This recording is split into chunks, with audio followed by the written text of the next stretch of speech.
Check 1, 2. Good evening, folks. This is your man, Steven Steele, coming to you live on this PM. What is going on? Happy Hump Day. Happy Hump Day, everyone. I hope you've had a pleasant hump day. Who do we got in here? Joshua, Mr. Zero Fox, Cuban Trucker, Safecracker, Northwoods Peachtree, welcome. Hey, Matthew. Hey, Julian, what's up to my mod? Do I have a mod in here? I hope so. Mama Crypto. Granny got crypto. Hey. I am squinting at your avatar, Granny got crypto, and there is no way you are old enough to be a granny. Welcome, XIR, inbound for your services, Steven. All right. Redacted 33, welcome. Colby DuPont, welcome. JP, welcome. Trevor Knight, welcome. Oh, I like how there's already people spamming anti-Doge stuff with their fringe coins. We're not even 2 minutes in, guys. At least wait for your copy and paste. At least wait to shoot your shot like 5 minutes in. Come on. That's no way to treat a lady. It's no way to court. Brian S., welcome. Terry Reed, welcome. Larry Ramirez, Gustavo, Jimmy Doge, what's good, Steve? Doge looking good. Yes, I agree. Good to see you guys. Right on. Guys, hit that like button as you're coming in. Let's get this stream up in those algorithms. The algorithms, please. Yes. And if you wanted to super chat anytime during the stream, you can do so. And those are way appreciated for my time and efforts. You can do that through my Stream Elements link pinned at the top of the chat. And it's actually pretty easy to super chat through there, guys. Actually pretty easy to super chat through there. Yes, welcome back, Jackson. Welcome back, Mr. Ramos. Awesome. We're just going to wait for a few more. We're going to wait for a few more people to filter in here, and then we're going to get started with the show. I'm going to bring my first guest in, Paul Garrett. Hey, Steve. Hope you're doing great, mate. Good to see you, my friend. Jim Garibaldi, what up? All right, we'll start in like 60 seconds, guys. We're going to start in like 60 seconds.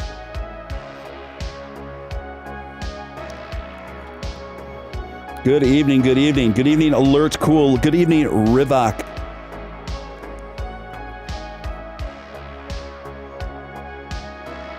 Yep, Rivak, we are going to talk about that tonight. Welcome back, Aaron Withers. Good evening, Death Expiration. So, I love all the eccentric usernames. I love that stuff. Welcome back, Joe Greenfield.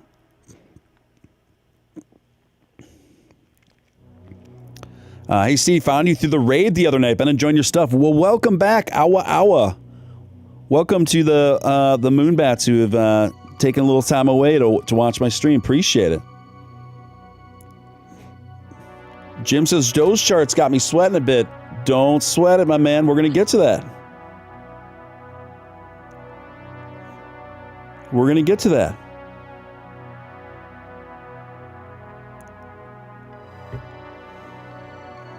All right. Let's just let's crack into it. This is cool. And my mods, just keep an eye, hold it down for me.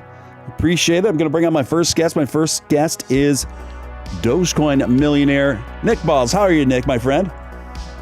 Hey, what's up, everybody? I feel like I've become your artifact. It's kind of been evolving that way, hasn't it? Yeah, which is awesome. I love it. Yeah. Great. Yeah. So, yeah, Nick, he's just been the right man for these times. I think when we're looking at the apex and also the forks in the road, right? The forks in the road that we are at, not only on Dogecoin, but cryptocurrency in general. I just think Nick's been like a really ideal guest in a lot of ways at this time. Brian Holman, welcome.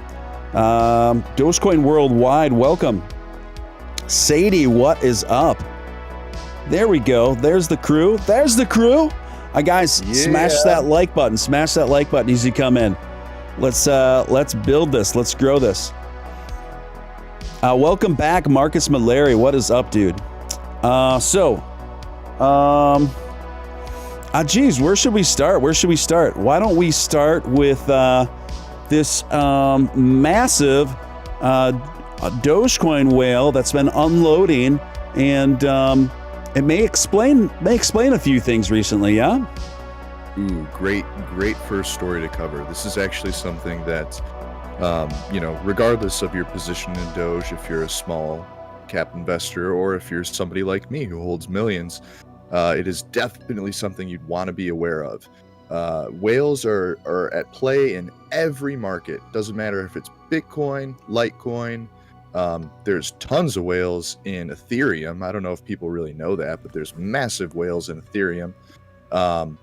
And when whales dump on the market, it's something that we should all be aware of, regardless of your position.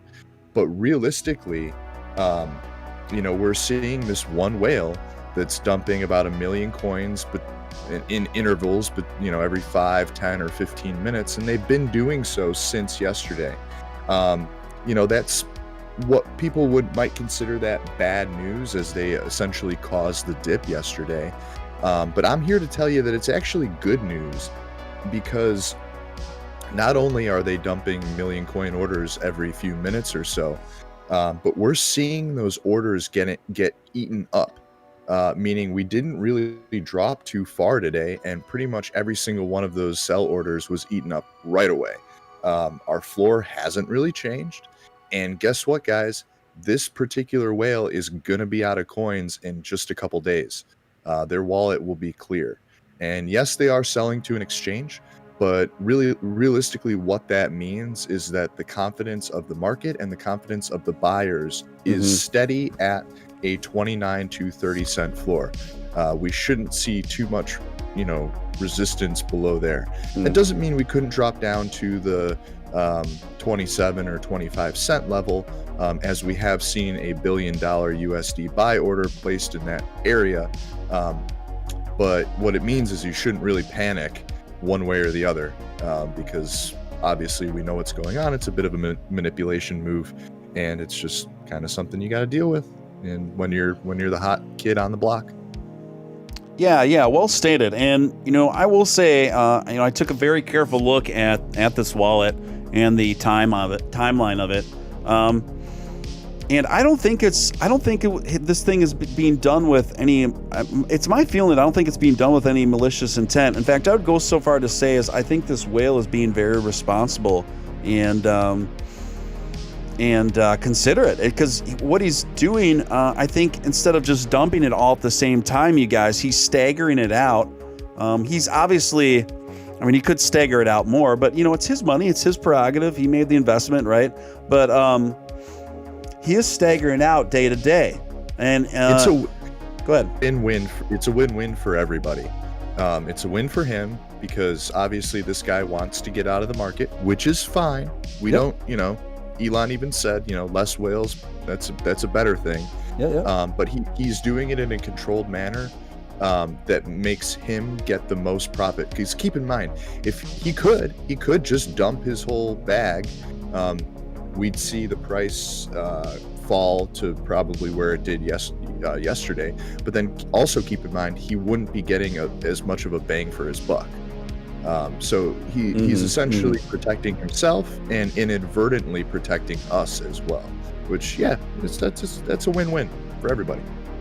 Yeah, I completely concur. When this story first came on my radar, people were like, "This guy's holding us down," and I'm like, I don't think he's holding us down at all. I mean, we're gonna experience temporary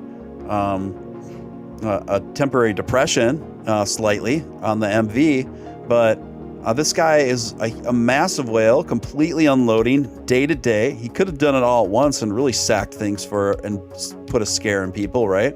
But he hasn't done that, and the best news is he's almost out. So he's actually doing exactly what Elon was asking of some of the bigger whales. Remember, if you recall that from about I don't know, maybe 6 to 8 weeks ago, Elon was kindly asking some of the bigger whales in Dogecoin to sell off a lot of their investment to get out of the way more, and so we could get the overall market value of Dogecoin up sooner.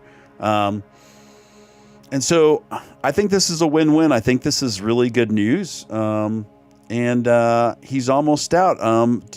I didn't check I don't recall in the wallet how close he is to being out.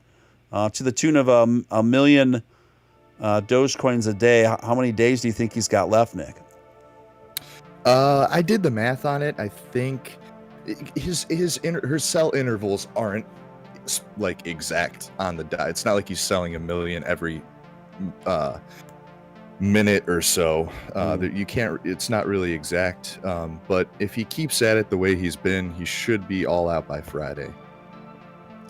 Yeah. So I mean, we're right at it. That's what I thought. I thought it was about 2 or 3 days. So if he keeps on pace the way he's been selling off.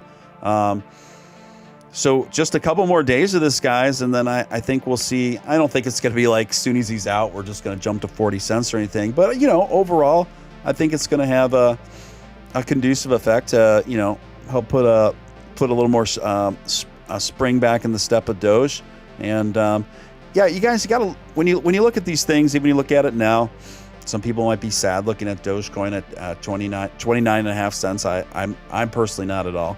But, you got to look at the dynamics around it because a lot of times it is whales and big sellers selling off, and just as long as there's still a lot of interest in the coin, that's not necessarily a bad thing at all because when new buyers or people that are already investors invest more, then it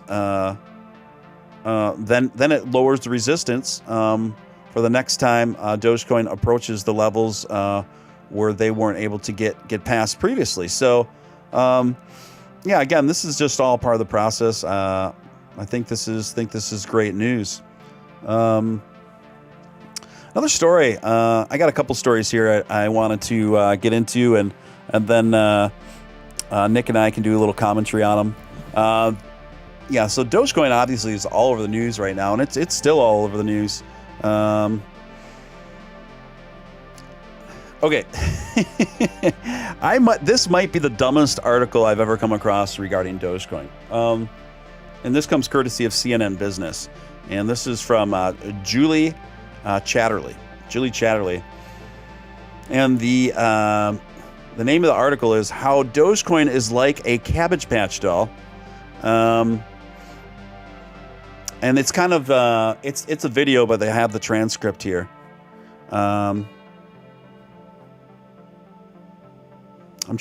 sorry. I'm just scrolling through to get to the meat of this thing.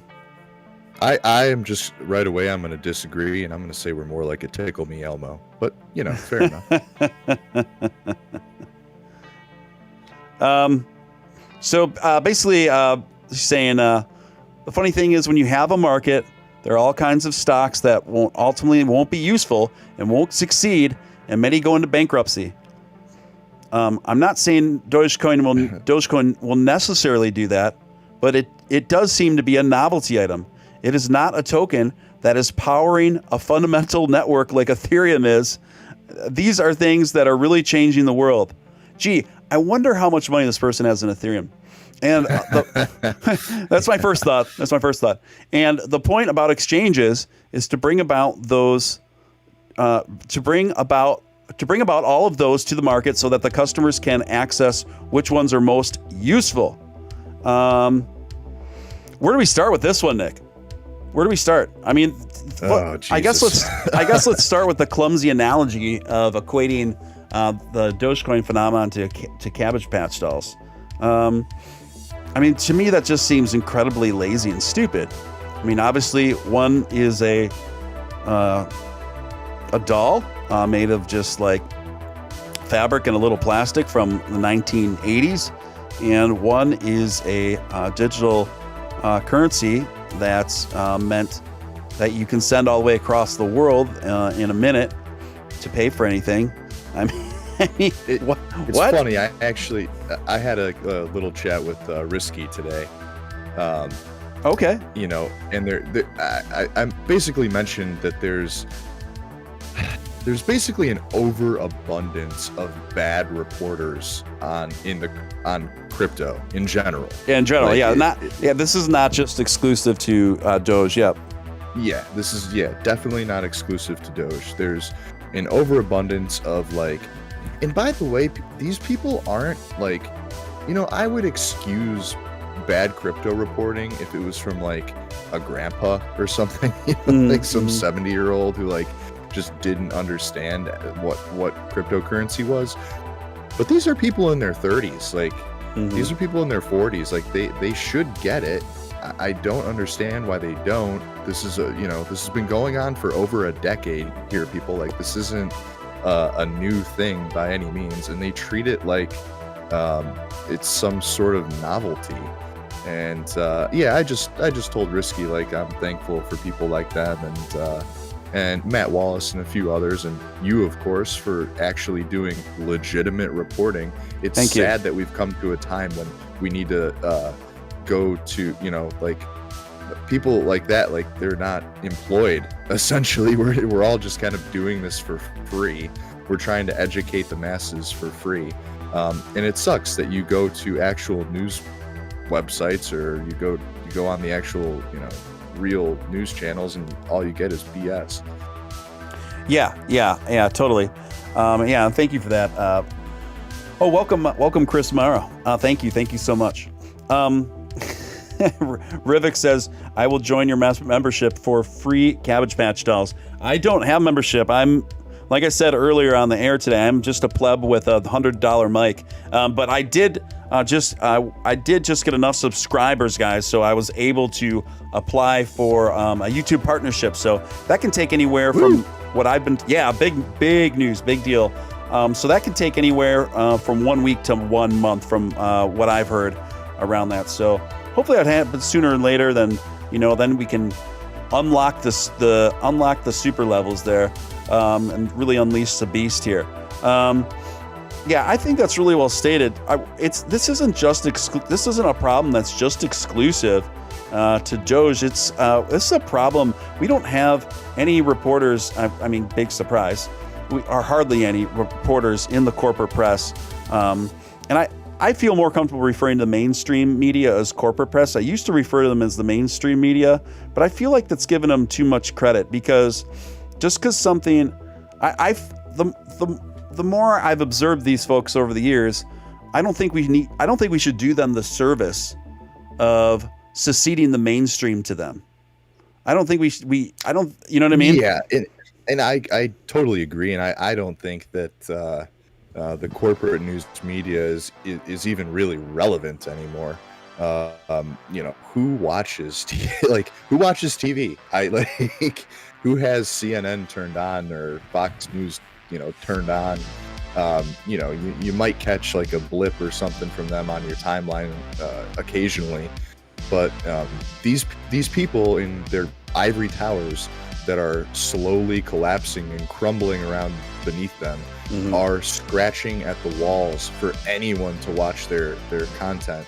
And it's become a horse and pony show essentially, and they know it. Their views have just plummeted, and they're losing to the small people like us, the people who are really getting the actual mainstream news out there. And it's a major shift in how business has been ran for decades.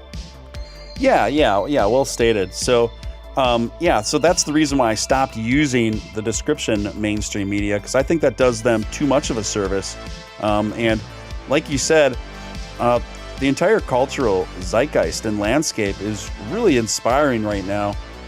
Almost everybody in the first world has internet now, and if you have access to internet, and if you have the ambition, and if you're an intellectually curious person, you can find out what's going on around the world, and you can find out what's going on with current issues better than how they can present it to you, more unbiasedly, certainly. I know we're getting a little off topic here, but that's okay. We'll circle back, guys. Don't worry. But I think that also comes with its own set of problems, right? Particularly on Facebook, they've done many studies about how the algorithms of Facebook actually have really contributed to people's confirmation bias bubble, right? And so, for sure. So what happens is people start only getting information that already confirms their biases instead of just information, right? So you have to look extra hard. And I think between independent reporters, even independent channels like this one, this isn't a news station, but we do dabble in other topics and world affairs in addition to crypto, where I think we do a better job here in the spaces that we cover anyway than the corporate press does. I think we try to really pick things apart as objectively as we can, given the day that we find. And you can find there are several channels I don't know if I'd feel comfortable recommending to them on YouTube, but the only place you're really going to get truly unbiased reporting and current affairs in the news now is through independent journalists on YouTube and other alt tech platforms, or just straight up C-SPAN. C-SPAN's probably the only televised news that I would trust, because they literally just show up and roll the cameras, and that's it, So anyway, bringing it back, guys, this is really this thing with CNN Business is really kind of a it's actually funny. It's really funny. It's really a quintessential example of the level of disconnection and laziness in covering cryptocurrency by equating how Dogecoin is like a Cabbage Patch doll. They wouldn't even use plural. But it's just so funny because it's like one is, and then it was this really lazy sentence here. It's like, well, Ethereum, is the one that serves the real function. I'm like, I hold Ethereum, and I've went over this before, but the truth is, as it stands now, Ethereum's kind of a clunker. I don't think it's going anywhere, and I think it's it's not going anywhere. It's been around too long, and they've had they've built up too many relationships and business relationships with various captains of industry for them to go anywhere. So I still would put Ethereum in a solid long-term investment category. I mean, within the crypto space anyway. But Ethereum has this, I've always, and this is kind of the reason I never got into, I don't own any Ethereum, zero, which could be a big mistake on my end. I feel like right now it's overvalued. I wouldn't buy it right now if I, obviously I have the money to, I probably could, but I'm not going to. because Ethereum essentially has the same problem that Safemoon has, in the sense that it charges you for using it. And like, I just don't understand cryptocurrencies that penalize their own use. It just doesn't make sense to me. Like, you're paying gas fees and all this nonsense. Like, well, I get it. Use like, it, you know. I get it to a certain degree, and I think you stumble on a really good point there, which is going to lead us to another subject here. Is that Ethereum actually?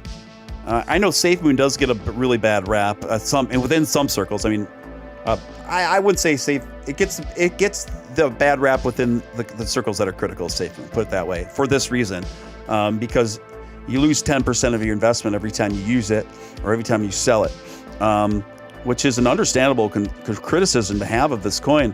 However, Ethereum, those gas fees are right up there with the amount of money that you lose on a Safemoon seller transaction too. Not that you can actually use Safemoon in a retail space as of now, but you know what I'm saying. So Ethereum definitely shouldn't get off the hook for that either. I know the miners have to make their money, but this is absolutely ridiculous.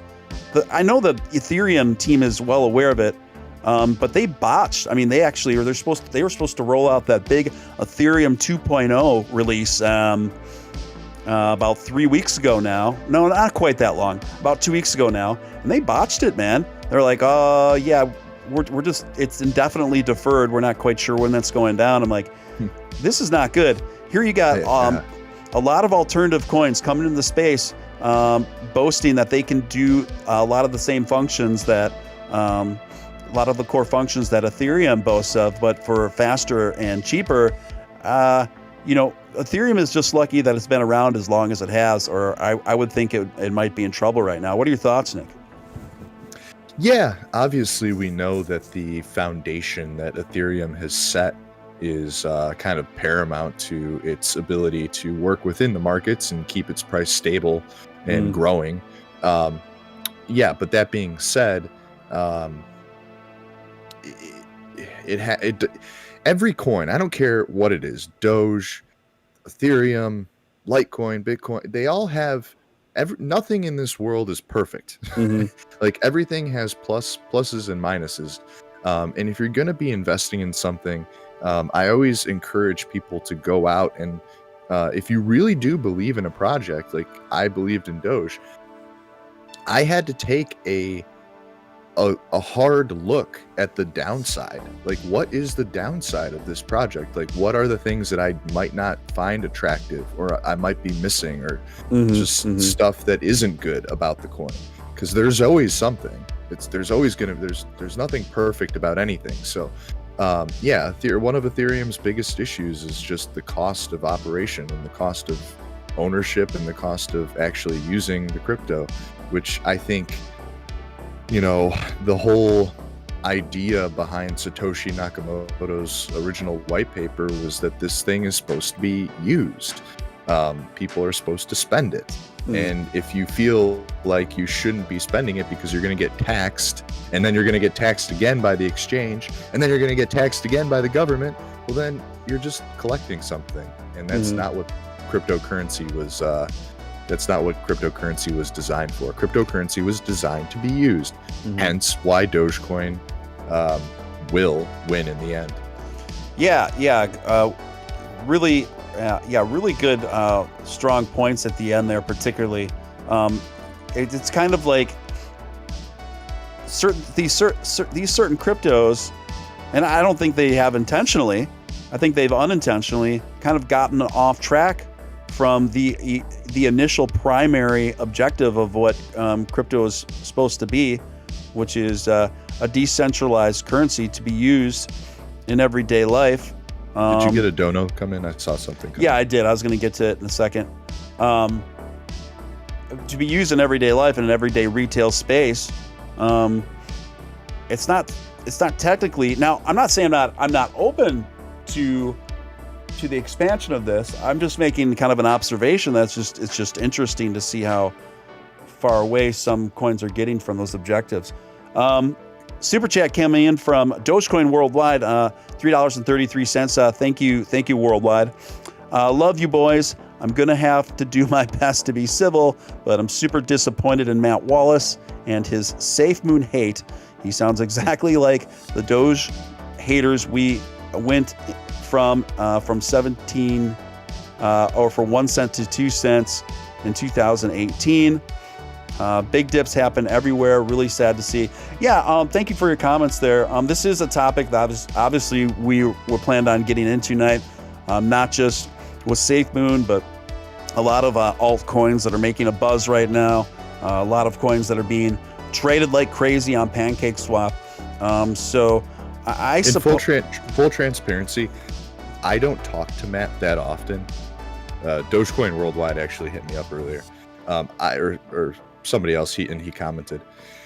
Matt actually hit me up earlier before the show, and I don't talk to Matt very often. Mm-hmm. So it was just kind of interesting that he messaged me, because I don't hear from, I very rarely hear from Matt, if at all.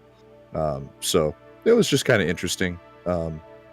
People feel, and I could, when I first saw Matt's channel, I was on Jerry's channel a lot at the time, and I kind of made a little remark about Matt, how he kind of rubbed me the wrong way at first. Mm-hmm. But everybody's got their shtick, and Matt has become the Dogecoin guy, and he roasts people, and he's got a very high energy type of vibe going on. That being said, he has never sworn on his channel. He doesn't, he might not say things that you personally like or personally agree with, and that's fine. But he's not crossing the line ever. He's not like being rude. You know what I mean? He might say some things that we all could not agree with, but he's not being he's not being mean, or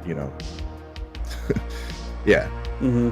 Yeah. So, yeah. So, it's one of these things where,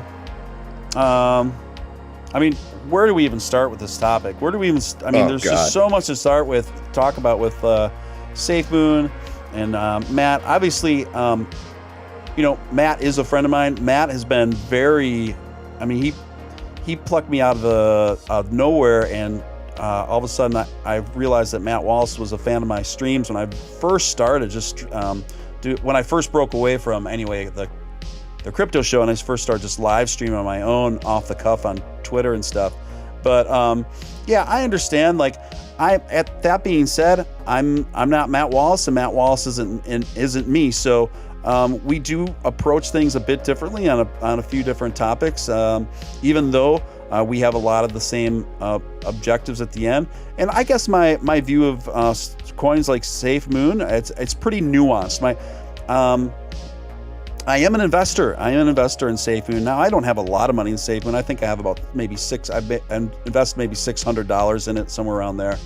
The rest I have I've got a chunk in BNB coin that I'm just letting sit there. I do think. So something I tweeted out earlier today, and I think it's pretty applicable in all, from everything that I've kind of, from all my personal cumulative experiences of the Safemoon community. I said, this is what I tweeted out about 4 hours ago. I said, a sincere tip to those super bullish on Safemoon: learn to laugh. Viciously attacking anyone who even questions the coin or poke a little lighthearted fun at it just drives people away. Safemoon's last AMA arguably wasn't very good. Some thought it was funny. Who cares? Just get back on the bike, and that's kind of how I feel about it. I think there needs to be, and I've tried to cultivate this show, because Safemoon has become the most polarizing cryptocurrency I've ever come across, for whatever reason. So on this show, I know some of my fans are very bullish on Safemoon. Some are very skeptical of Safemoon. All I'm trying to do here in regards to coins like this that are they've been demanding more of our attention lately, is just provide the most objective coverage I can of them, and I'm going to express my my concerns. I'm going to express my concerns about these coins in all transparency. I'm not going to kiss these coins' butts, even though I have money in some of them. And I'm also going to praise them when there's things about them that I do like. And so I guess Safemoon is just one of these quintessential examples for me of a coin, in all honesty, I'm not quite sure how to feel about. I'm invested in it. There's things I like about it. And there's things I'm not sure about it with. And the good thing is about time, you guys, especially when you're dealing with crypto, you will find out.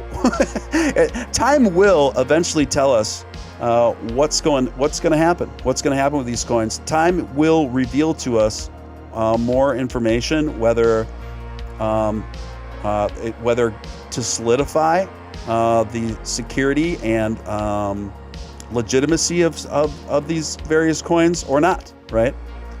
So I understand why, if you're someone who's really bullish on Safemoon, I understand why Matt Wallace might get your goat when it comes to this particular topic.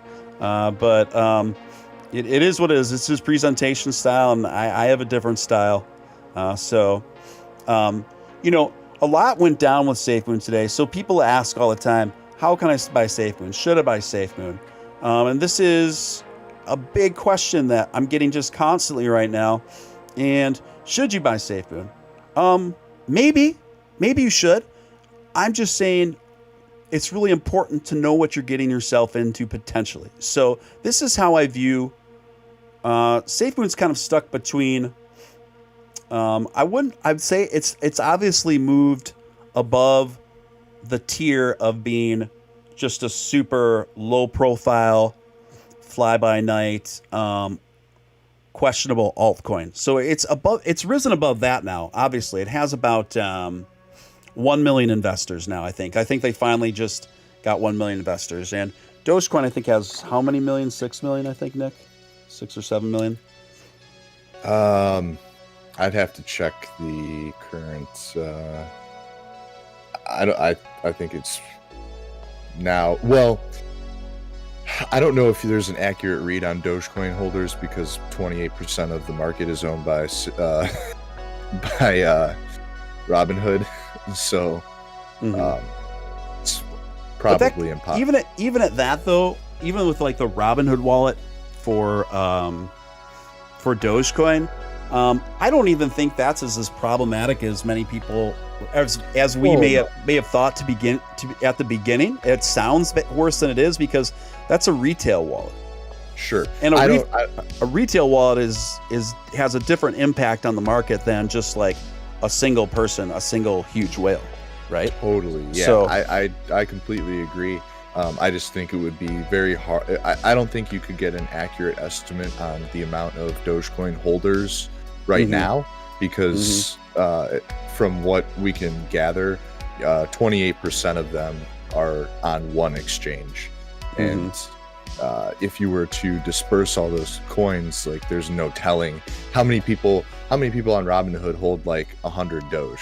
I don't know, maybe 1 million, who knows, it's hard to say. So yeah, I don't think you can accurately track that. I mean, I would say that the Dogecoin holders are well within the tens of millions, if not, probably tens of millions. Just give me a moment, Nick. I am just, I realized I didn't tweet out that I said when we were going to be on, but I didn't tweet out a live tweet. So I'm just going to do that really quickly here. I put it up. Yeah, you did. And I'm the host, and I didn't even tweet it out. I don't know if I've ever forgotten to do that before, but I'm doing it now. And don't worry, guys. We're going to get way more into this in a moment here. Just let me handle this social blast right here.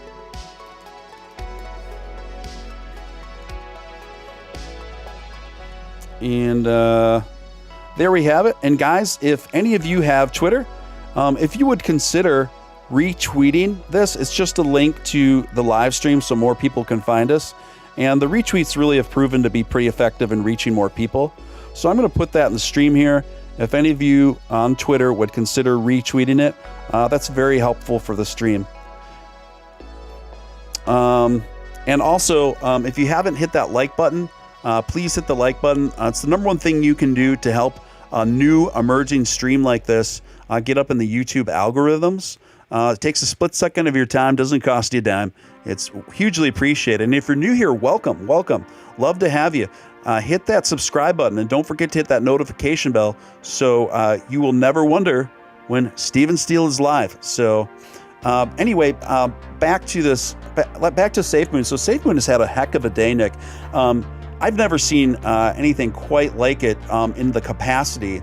Now I've seen other coins crash to the degree that Safemoon crashed today on a smaller level, but I haven't seen a coin crash to the degree that it crashed today with nearly a million investors involved. So what happened? This afternoon, Safemoon's market value tanked. Now, it didn't last that long. Let me be clear. But it tanked nearly 90%. 90% with about 1 million investors involved in a 90% tanking. That is very, very alarming. That is very significant. I will say, however, that it has made a fairly okay rebound. I'd say an okay rebound. I wouldn't say it's a brilliant rebound, but it's been rebounding decently. I will say since then. However, I'm just saying this as a word of caution to people who are getting not sure how to feel about Safemoon, and you're thinking about putting a ton of money into it. Obviously, the number one thing you want to keep in mind is don't invest money that you can't afford to lose, please, particularly when it comes to newer coins. It's okay to play around. It's okay to have fun, and people sometimes make a lot of money. And people have made a lot. And I will say too, there are some people that made a lot of money in Safemoon now and have done really well. People that got in really early. So I'm not discounting that. But my point is to see a coin with about 1 million investors dive 90% in the course of 20 or 30 minutes was very alarming to me. So it's just a reminder, just be careful out there, folks. Just be careful out there. Because what happens if one of these small altcoins goes down 90% and flatlines there? It's possible, or only comes up a little bit. It's possible. I'm just telling you, this stuff's possible. Am I telling you not to invest in Safemoon? No, I'm not telling you not to. I've invested in Safemoon. But I wouldn't be a responsible show host if I was just to be a hype guy and to tell you that it's all going to be good and that you're all going to drive Lambos in a year from now. It wouldn't be responsible. I don't even do that with Doge. I could never do that. So I'm just saying it's okay to invest in Safemoon. Just know the potential risks, please.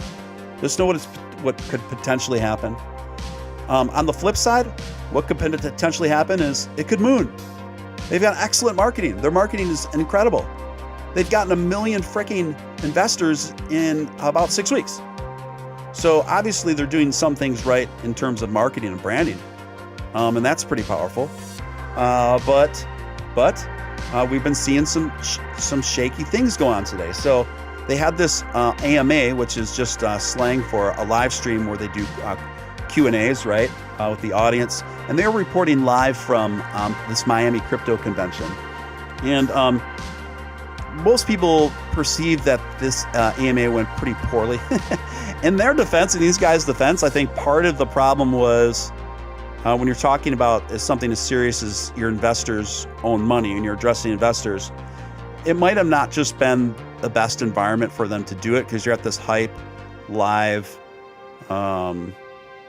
convention with all these distractions, right? So when you got all these distractions, that can maybe rub people the wrong way.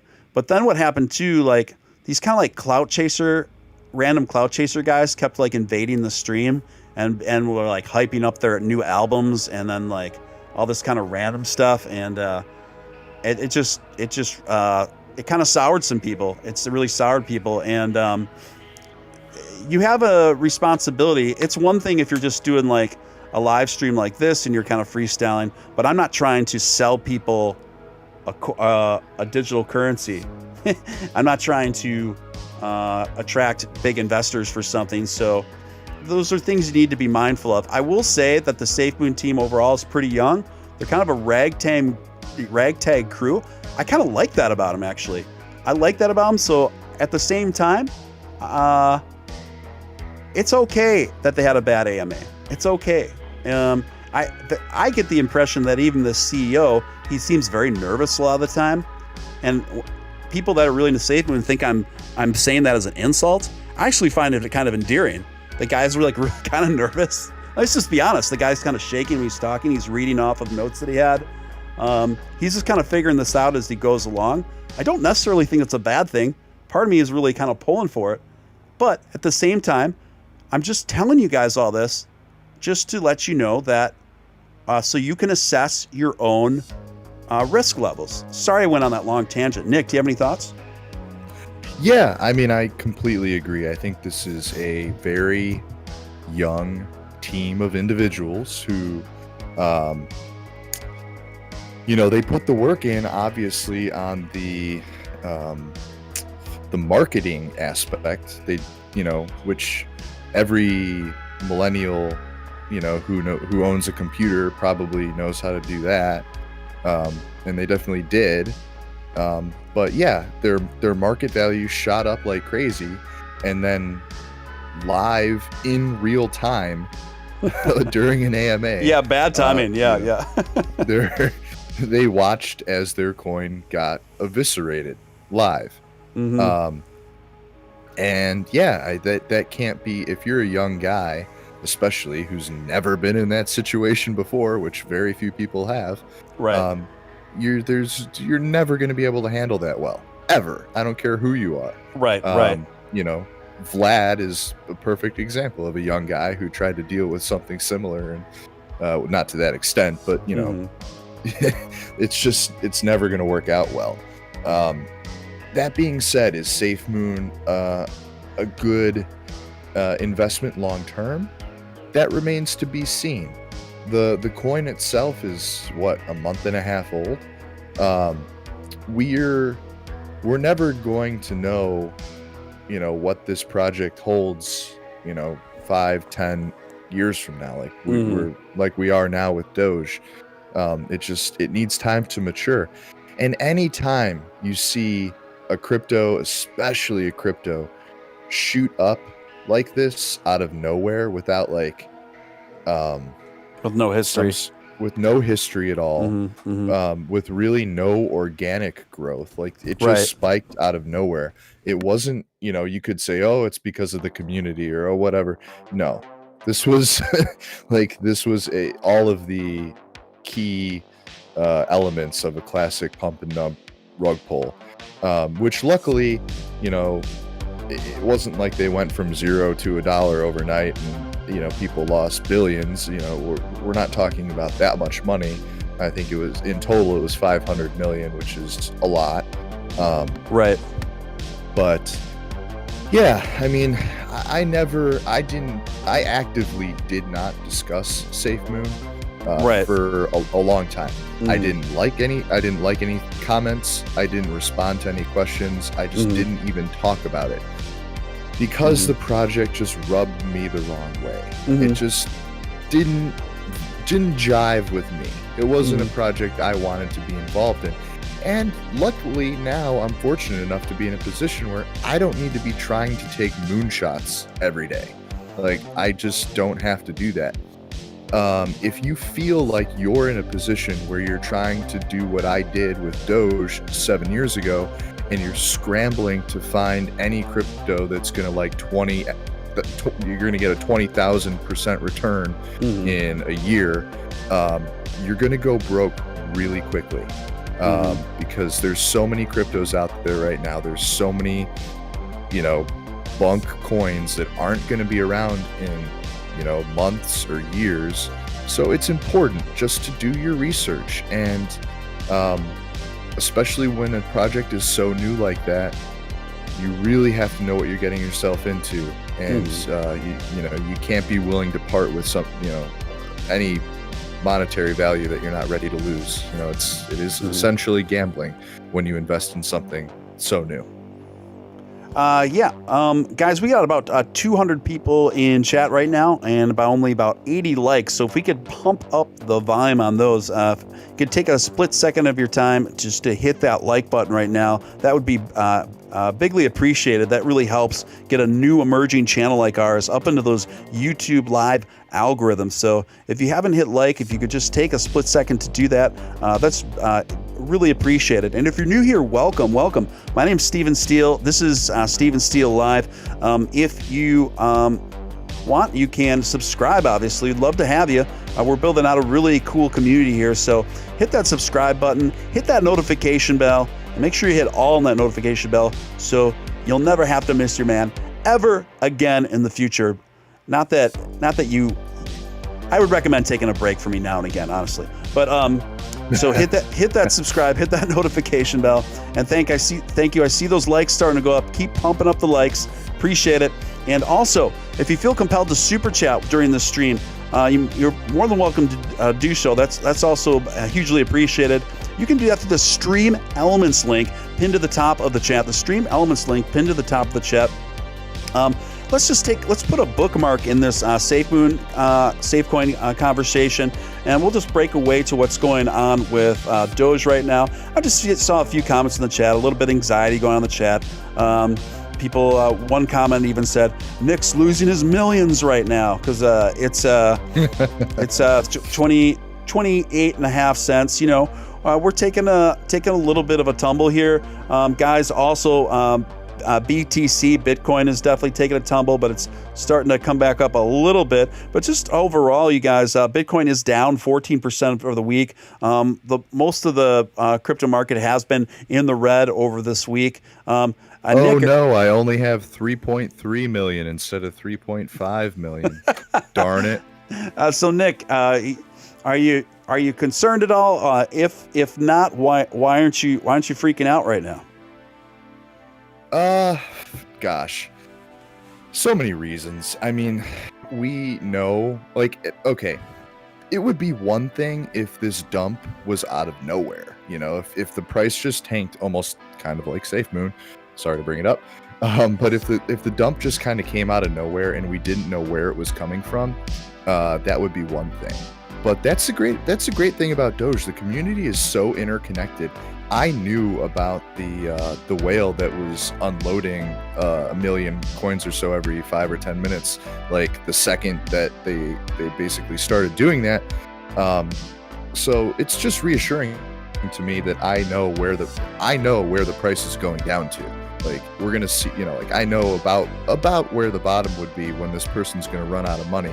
So I'm not concerned in the slightest. In fact, I was pretty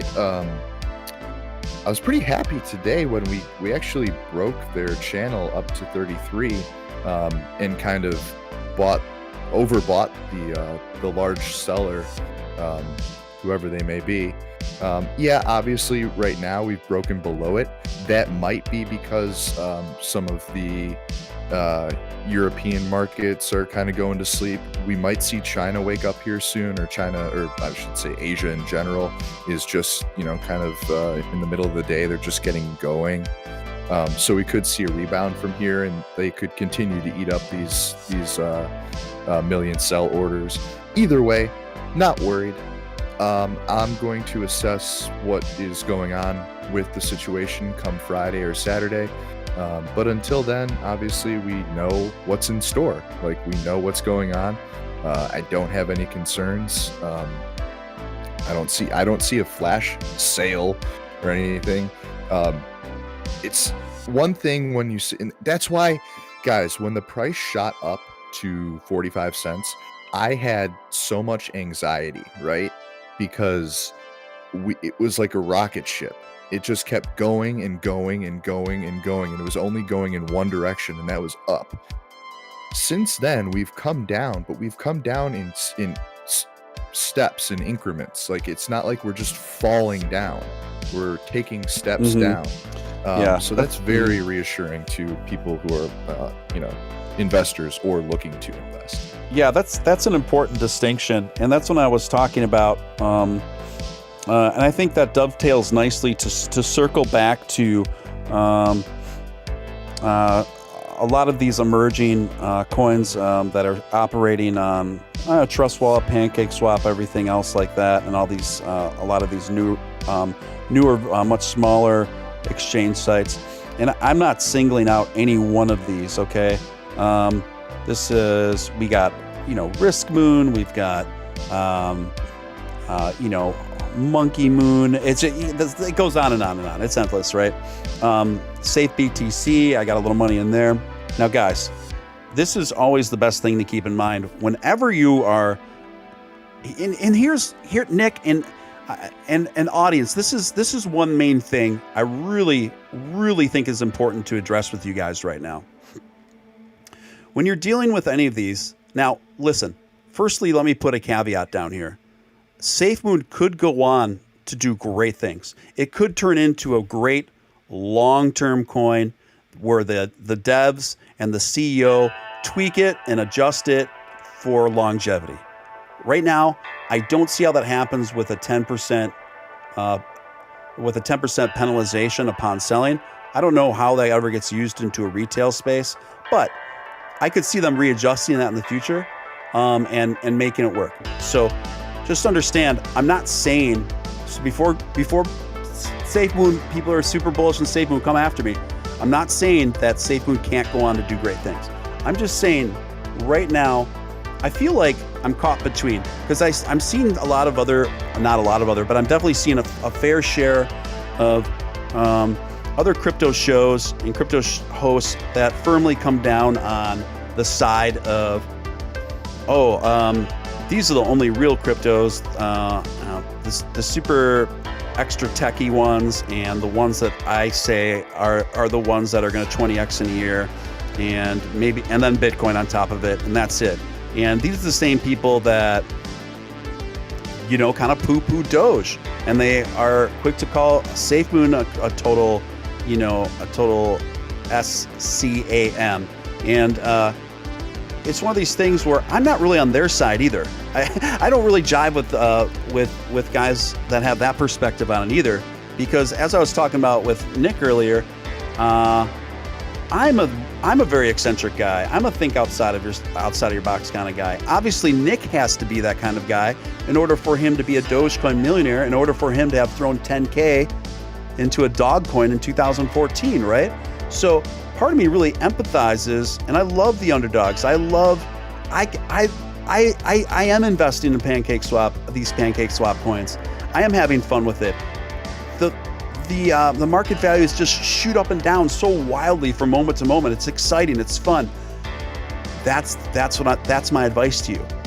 It's okay to participate, because for me it's exciting and it's fun. The moment it stops being fun, that means you've been investing too much. That means you've been investing too much in all these Monkey Moon, all this other kind of stuff. You could literally take the same 6 words right now, put each word on a piece of paper and in a jar, shake the jar, pull out 2 pieces of paper, and there's your coin name, right? That's what we're experiencing right now. So, yeah, 100%. Yeah, that's exactly what's going on. So what I'm saying is, the moment it ceases to be fun for you playing around with these coins, is the moment that you've invested too much. For me, I'm cool with losing this money. I've had some nice little gains too. It's nice to be able to throw some money at some crazy little coin, and all of a sudden I just paid my cable bill and my electric bill in 5 minutes and log off. It's great. However, it can all go like that too. So I can't employ that point of view enough. I'm not on the side of the traditionalists in the crypto sphere. I'm not. because I'm a Doge guy. How can I be? But I'm also not on the side of like, you know, you get these guys coming in here, they'll spam the chats of everyone, they'll spam the thread on every Twitter thread and everywhere else in the forum boards, and they'll be like, oh, you guys don't know where it's at. Ethereum's trash, Doge is trash. You've got to invest in, you know, red monkey moon butt face coin, and it's going to 100x in 20 minutes. And if you don't get on it, you're an idiot. You know, I don't jive with those guys either. I mean, that's so unintelligent and just almost just suicidal with your money. I just think that's really irresponsible. Yeah, irresponsible. It's just so stupid. So I guess I feel kind of stuck in the middle between these worlds of where that are contending that the pancake swap coins are the future, and that the more established coins are pointless, versus I'm not on the traditionalist side either that default to way to the other end. I think the most reasonable thing you can do, look, if the future is in pancake swap and it keeps going that way, it will take care of itself. I think it'll get more established. It'll get the tweaks will get ironed out more, things like that. I'm just saying, if you're participating in that market, just make sure it's a small end of your portfolio. It's the fun part of your portfolio. It's the 20% and under. I wouldn't recommend 20% max of your portfolio. Nothing more than that. So again, even if you have to go back to this live stream and listen to this point of the show and bookmark it and replay it back for yourself, you should do it. You should do it, because I think a lot of people need to hear this right now. And I haven't heard any other channel online right now break it down like this. And I think this is the message that really needs to be heard. It's okay. It's okay to play around with this stuff. Just make sure you're having fun doing it. And the moment you're not having fun doing it, that's the moment that you know you've spent too much money. You're spending too much money in those areas. So sorry to go over that a few times over, Nick. I just feel like I really had to ring that home. Anyway, we got 300 people in the chat. This is awesome, you guys. If we have about 127 thumbs up, so if I could ask you guys to smash that thumbs up, let's get these likes. Let's get those likes up. Let's keep growing the YouTube algorithm. This channel is only a little over 2 weeks old, and it is growing exponentially. This is awesome. So if everyone could just do that real quick, it takes a split second of your time. It doesn't cost you a dime. It's the number one thing you can do to help a new emerging channel like this get up into the YouTube algorithms. If you're new here, welcome. Super stoked to have you. Please subscribe. Feel free to subscribe and hit that notification bell. Join us. Join the crypto vampire set here at Doge After Dark with your man Steven Steele and Dogecoin millionaire Nick Balls. Nick, what do you have to say, man? I know I went on a long tangent there. No worries. Yeah, no, that's really good info for people to hear. You know, it's good to be invested in projects you believe in. But as soon as you're not having a good time, you're probably over leveraged in any particular project. So I wholeheartily agree. And I would like to add something to this whole thing. I think a lot of people, and this doesn't just apply to the Safemoon community, it doesn't apply to the Doge community, it's crypto in general. When your coin is doing well, you like to tell other people about it, and likewise, you know, you made money, everything's going great, that's awesome.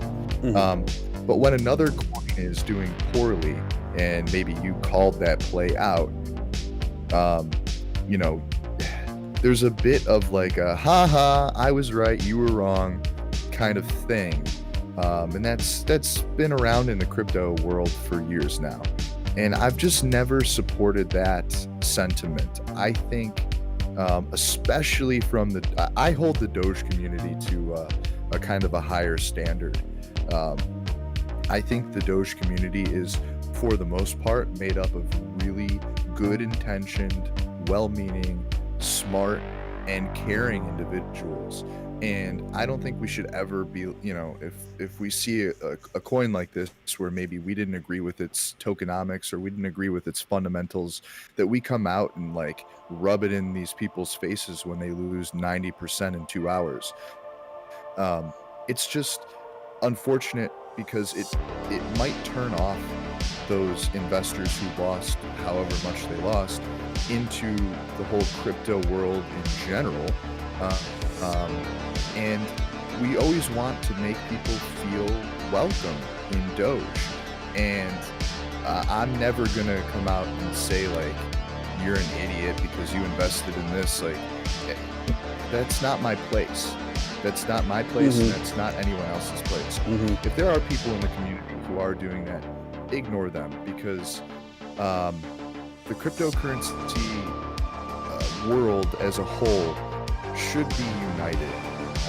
And it troubles me when we see like CEOs like Hoskinson or the guy from StormX or whatever, who are trying to, like, you know, talk smack about other coins when in reality we're all in the same boat together, and that's really what matters.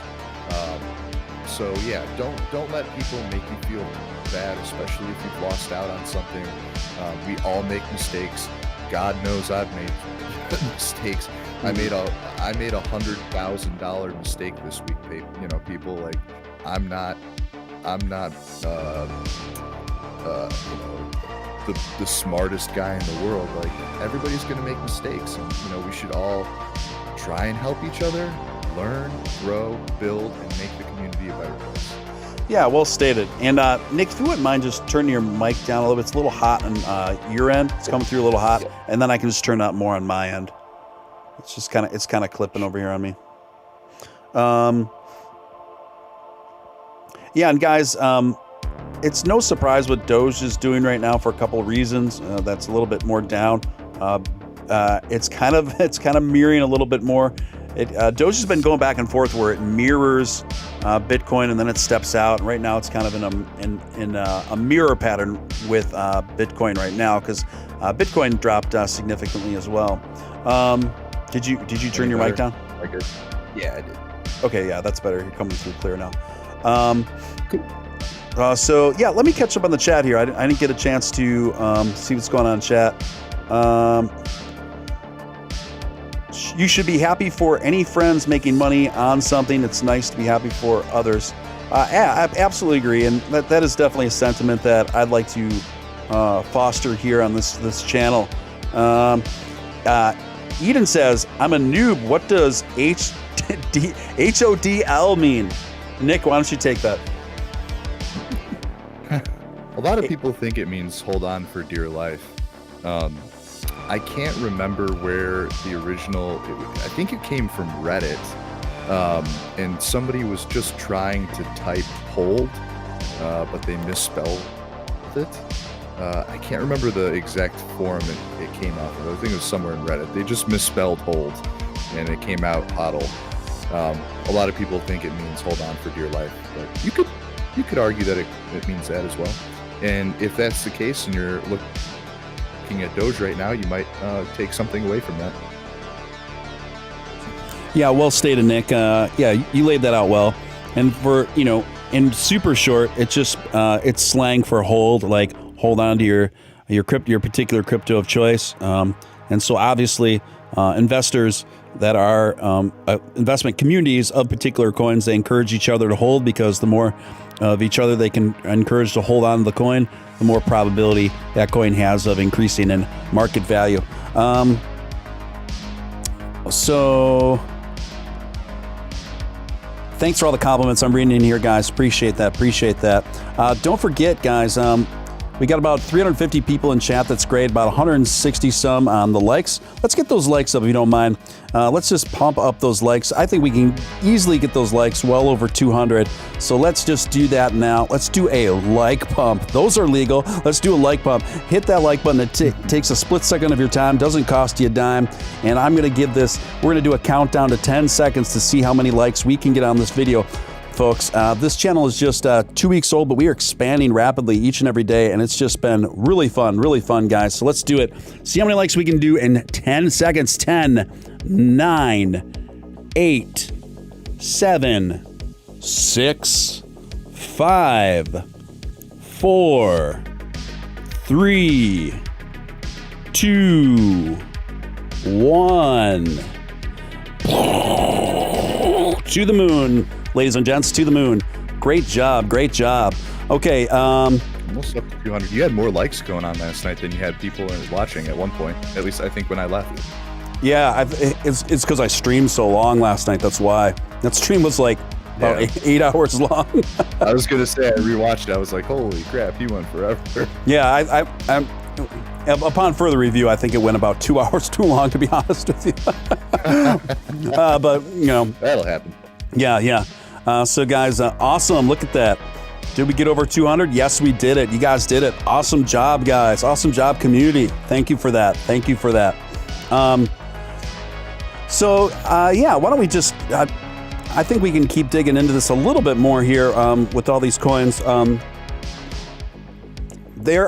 just would like to reiterate, people are making good money right now in certain fringe coins. So of course people are going to get excited about that. And I don't want to sound like a party pooper because I'm not. I do invest in some of these coins. I just make sure I invest to the point where I'm cool with losing that money and it's more fun for me. Until a few of these coins can break out and show proof of concept. Is that what you call it in the business community? Proof of concept. That's when you might want to revisit that coin and say, maybe this particular one is worth more money. Other things you want to look for too, whether a coin is credible or not, because we're getting every day we're getting thrown a million different coins with a million different clever names now. The market's really overly saturated. Things that I look for in the credibility of a coin, first thing I do is I go to that coin's website, right? I go to that coin's website, and if that website looks kind of shoddy, to me, that's already a non-starter. Because if you're not willing to put in the work on developing a professional website and a professional presentation of that website, to me, that just shows me how seriously you take your project. And I think the website is a really good indicator. It's not always a good indicator in other industries if you're like looking for a good plumber or something like that. But if you're looking for a solid crypto, and you're looking for a good team behind that crypto, I think that's something really good to look out for. Yeah, a couple people, stop panicking about Doge, you guys. It's okay.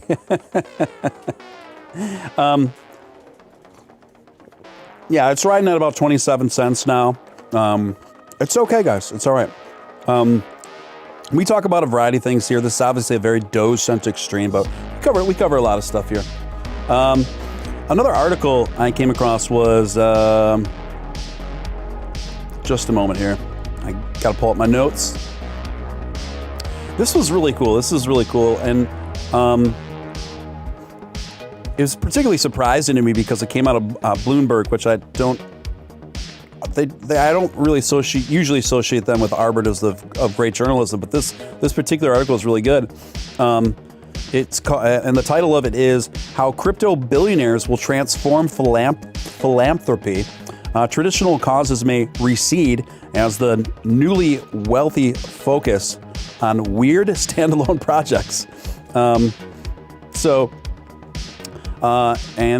writer goes on to say, as philanthropists, Bitcoin and other crypto billionaires will likely look to support ideas that can launch in a dramatic way and quickly acquire escape velocity. They are unlikely to fund the ongoing labor costs of established cultural institutions. Bitcoin and many other cryptocurrencies seem designed to stand independent of any government or mainstream financial institution. That too suggests that the philanthropic and emphasis of crypto wealth will be on non-establishment, non-governmental organizations. Wait until I open up the Nick Ball's Center for the Arts. It is going to be lovely. Yeah, I wouldn't be surprised if he actually did that. It's going to be dope. I wouldn't be surprised if he actually did that. So, what do you think, Nick? I think this is a really fascinating topic where this journalist is predicting that nearly half of the world's billionaires will be will be from cryptocurrency, and consequently, half of the world's philanthropists will be as a result of cryptocurrency, which I think it's really inspiring, right? Because there's going to be all of this extra capital to invest in philanthropic and means without the assistance of any governing bodies. I think the potential here is really off the charts. What do you say? Yeah, I think a lot of us, myself included, who have transformed ourselves into millionaires essentially overnight. We're not the kind of people who, really, we're not supporting the normal,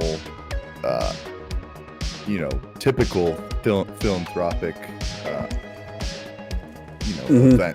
places and events like that's not, you're not going to see a crypto millionaire donating to like a political fund or paying for dinners with the president or whatever, even though we could afford to do that. Right.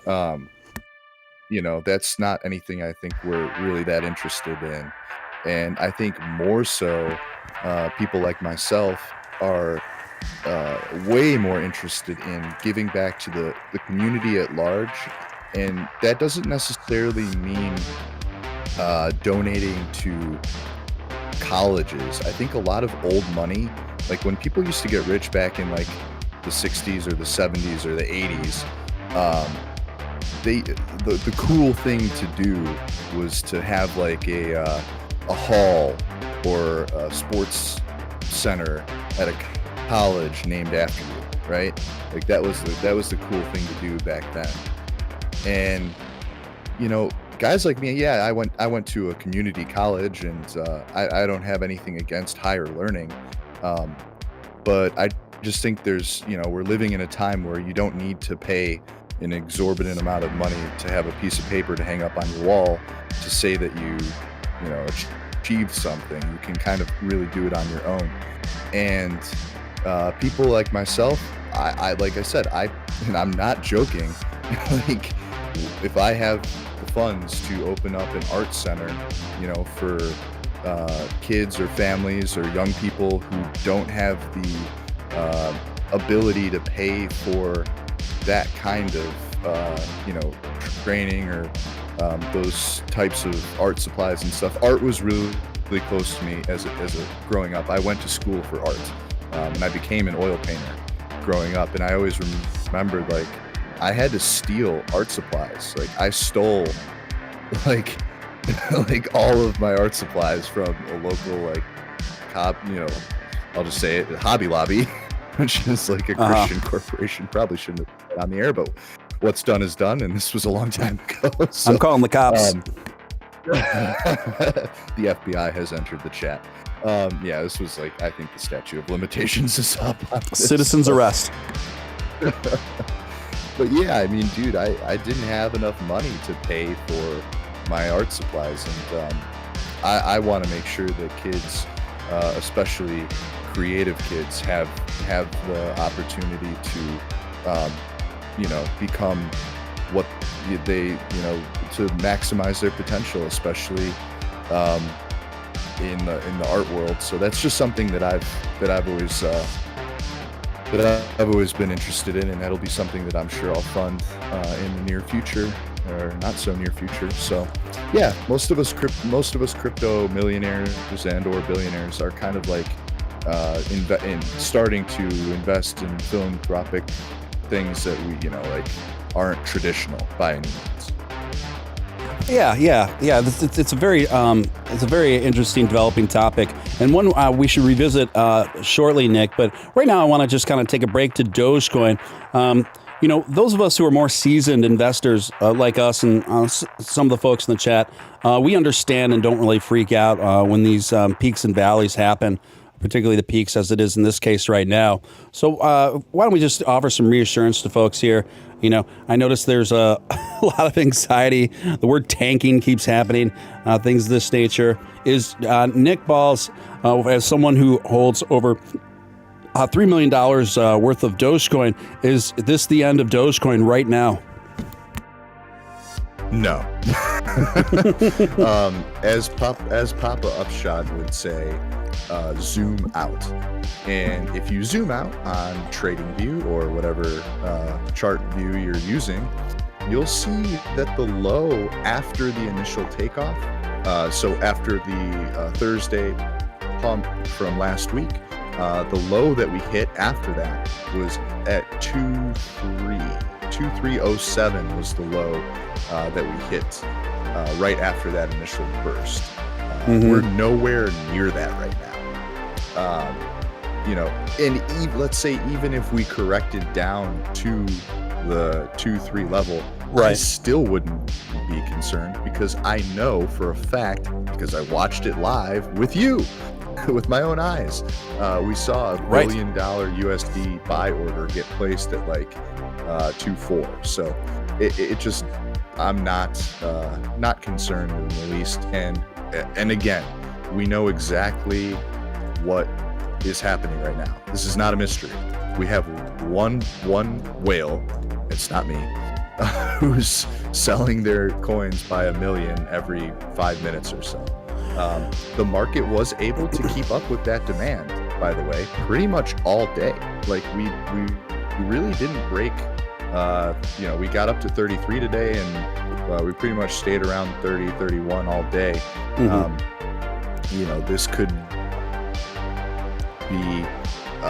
This could be like Europe or parts of North America that just aren't awake right now, that aren't able to keep up with the demand of the seller. But I don't see it as a long-term issue whatsoever. Yeah, I completely concur with that. I got a super chat and a question here from Joe, tip $4.20. Appreciate that, 420, bruh. He says, so we know that Doge is going to keep going down while the whale sells off. Would it be smart to incrementally sell and rebuy in a few hours? I'm sure Nick could weigh on this too, but I guess my first question is, Joe, when were your buy-ins? I guess it's all dependent on where you bought in. Obviously, if you bought in around where we are now or above, that's going to be an entirely different answer than if you bought. And go ahead.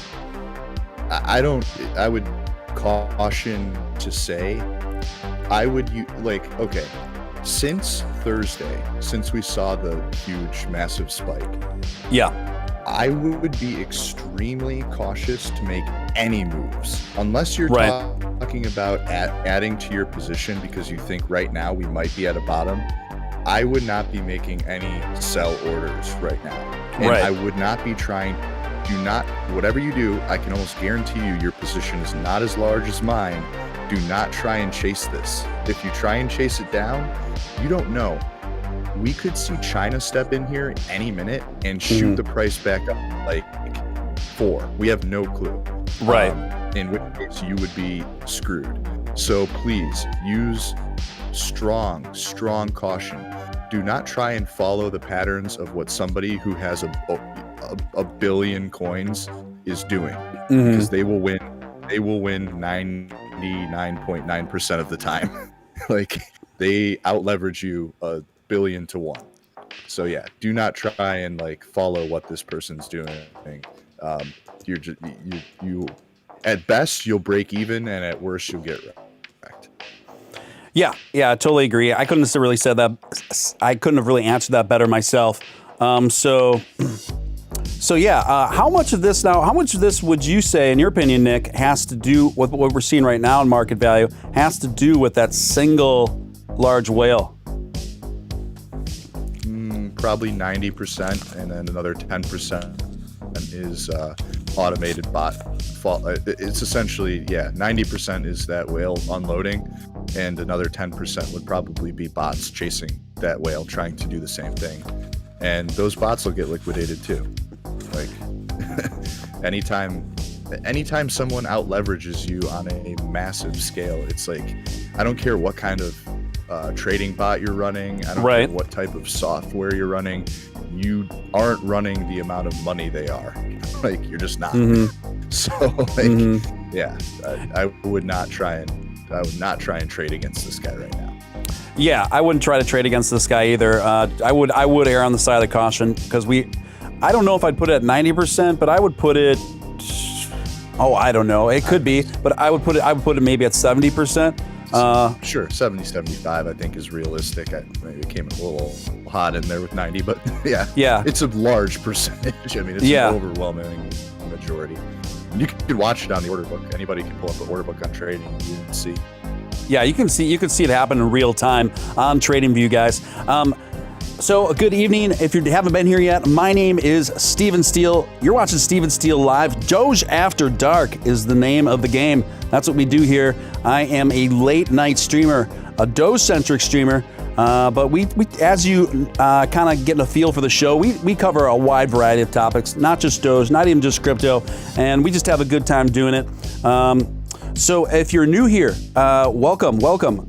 Please hit that subscribe button. And join us. The channel is just a little over 2 weeks old, but we are growing very quickly, and we want to have each and every one of you along for the ride. So hit that subscribe button and hit that notification bell so you'll never have to wonder when I'm going live ever again. And if you haven't hit that thumbs up, we got about 500 people in the chat now, which is great. We're at about 237 thumbs up. I'm going to do a countdown to pump up these likes like we pump up the Doge, and I think we can get this. I think we can break through to at least 350 likes in the next 10 seconds. I know this room can do it. Room can do it.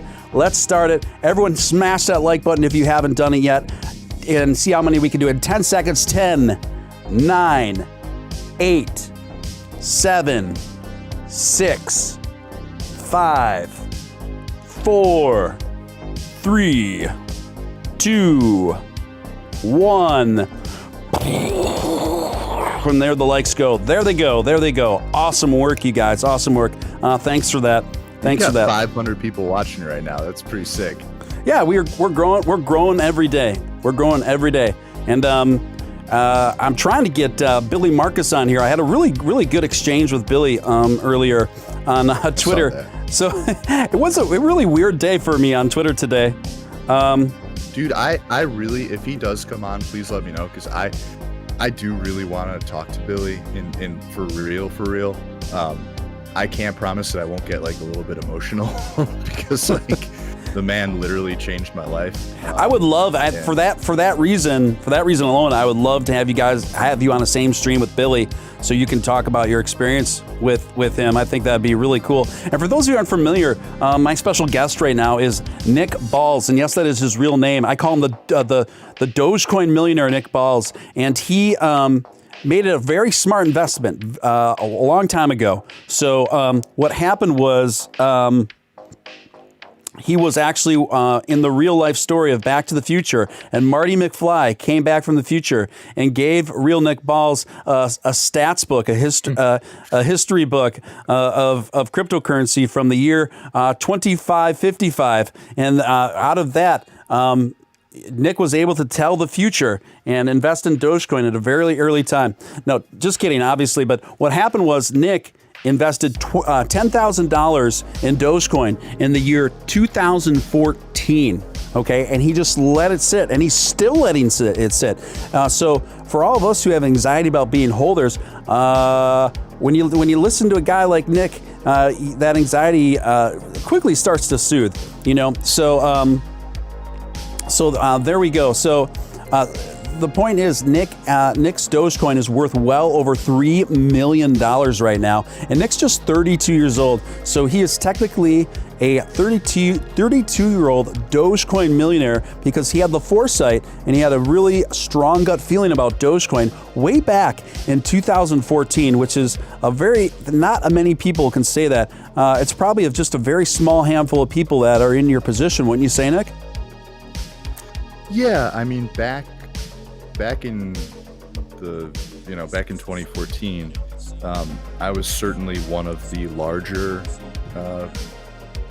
Doges on the block, for sure. My business partner and I used to joke around about that. Like, we're putting so much money into this. Why are we doing this? And we just got a kick out of saying, like, how, like, we just, we couldn't say, like, at the time we were like, we're not multi-millionaire coin holders for Bitcoin. It was far too expensive at the time. We couldn't say that we were even like 100 coin millionaires with Litecoin. It was just far too expensive at the time. But we could say that we were like multi million Dogecoinaires, like Dogecoinaire. Right. Yeah, Dogecoinaire. It was just a cool thing to think of at the time. We wanted to be a millionaire in some sort of cryptocurrency back then.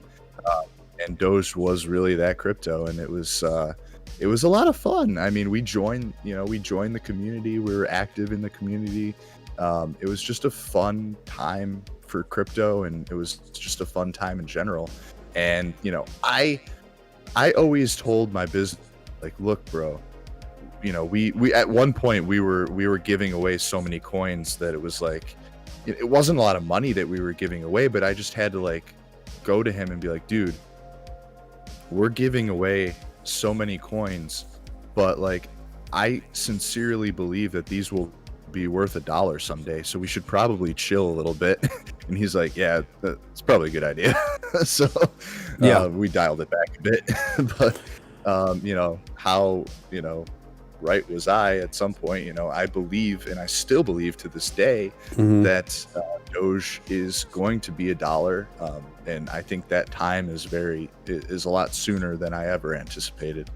And we're seeing that come to fruition. So, yeah. There's actually a comment in the chat from Lone Wolf who says, I bought Doge in 2017 on a whim. No rhyme or reason other than I love dogs and memes. It was extra money I had lying around. I had no idea what to do with that money. I just YOLO'd it. That's awesome. And hopefully you're still holding from 2017. So really interesting story. And I imagine there's a fair amount of people that have come to the stream right now because they're feeling anxiety about Dogecoin, Nick. They're seeing us dip to 27 cents right now. So again, just to kind of like, maybe if we could help soothe your anxiety about stuff, Nick has been holding since 2014 and owns well over $3 million worth of Doge that he's holding on to. So just again, for me to make the point, Nick, are you concerned right now? Are you scared? Are you freaked out? Are you worried? No, I'm actually more calm now than I was when we shot up to 45 cents. I was a nervous wreck Thursday and Friday and throughout the weekend. I don't know why. It doesn't make sense. Like, yeah, my net worth like climbed dramatically overnight. You would think that would make somebody happy. But I don't know. I've never had this much money in my life. Right. And I think money kind of makes me nervous a little bit. And yeah, so I don't mind seeing, I really genuinely, people, like, when I say this, I do not mind seeing price corrections. Like, if we went back down to like 10 or 15 cents right now, honestly, I'd probably buy another million. Wow. It just, like, moving down does not worry me. It's like the quick move up that makes me so panicky and nervous. I don't know why. It should be the opposite. Well, yes and no. It's not the case. I mean, yes and no. It's your intuition kicking in. You don't really want a coin. You think you want a coin to just you just completely go parabolic for an infinite period of time, or seemingly anyway at the time, right? But you really don't want that because there is going to be a consequence to that. You do want a more steady rise. Now, that's to say, we do enjoy streaks of parabolicness. We do enjoy streaks of that rocket fuel kicking in. That's fun. But I think your intuition was telling you, like, this is a little too much. This is We're going a little too fast, too quickly. And, right now we are seeing, obviously, a course correction. But, guys, just a little more than a week ago, this coin was worth about 5 cents, just a little over 5 cents. Okay? So, yeah, Dogecoin is down over the last 2 days, but that's not really an accurate portrayal of how the coin's doing overall. Like my man Upshot says, when in doubt, zoom out. So if you're looking at a chart, that's a live chart, and that's why I had the live chart up before, but I could see that making people more tense, and that's why I switched over to the 1 week chart. I switched over to the 1 week chart. Good idea on that one. So now we're on the 1 week chart. So everyone, listen to your man, real deal Steven Steele. I tell it to you guys straight, I do. Take a deep breath. Let it out. One more time. Take a deep breath. And let it out slowly. There you go. Now we're going to go to the 1 week chart. Okay. Where were we? Look at the screen, everyone. 4 a.m., April 15th. We're about 13 cents. Now, if we even zoom out 2 weeks out, then we go to 5 cents. But 1 week out today, we're at about 12 cents. We shot up all the way to 27 cents. Then we went completely parabolic here to 42 cents. And then we go over the river and through the woods, right? And what's happening here? Now we're over here. 28 cents. And it looks like there's some green candles happening in the mix right now. So right now, it went up a little too high. And now this is what we call course correction. And now it's evening out. And could it go down further? Sure, it could go down further, but I think that's way more unlikely. I mean, to go more down significantly further anyway. If anybody's interested, or like, if anyone in the chat knows anything about TA, I'm watching right now on TradingView myself, and the MACD indicator is about as low as it can go, and the bands are about to touch right now. So we're already seeing green bars as we speak. Yes, I'm looking at that too on my more detailed charting. Yes. Yeah. So, you got to, if you're worried about really, like, first off, nobody who's holding in Doge for long term should be worried about a 5-minute MACD indicator. It should not matter to you at all whatsoever. And that's another thing I'd like people to understand. And I think most people who just got into crypto, especially people who got into Doge, because Doge is a very beginner-friendly crypto. A lot of people jumped into Doge without really understanding how any investments work at all. Mm-hmm. If you buy something and you buy it, and let's say you take a little initial hit or something like that, you're in that investment for a year. You're on the Doge train for the next 12 months. I'm sorry to break it to you, but that's how investments work. So there's no reason you should ever be freaking out about a 5-minute chart, because what are you going to do? You're going to sell it and pay, and then pay taxes, and lose even more. So just don't worry about it. It's going to be okay. You got to trust the long-term outlook. And if you're like me, you trust the long-term outlook for almost a decade. So the longer you can hold on to something, the greater your potential gains are. Warren Buffett I joke about getting diamonds tattooed on my hands. Warren Buffett should have diamonds tattooed on his hands, because he holds stuff for 20, 30 years. You know what I mean? Right. Yeah, totally. No kidding.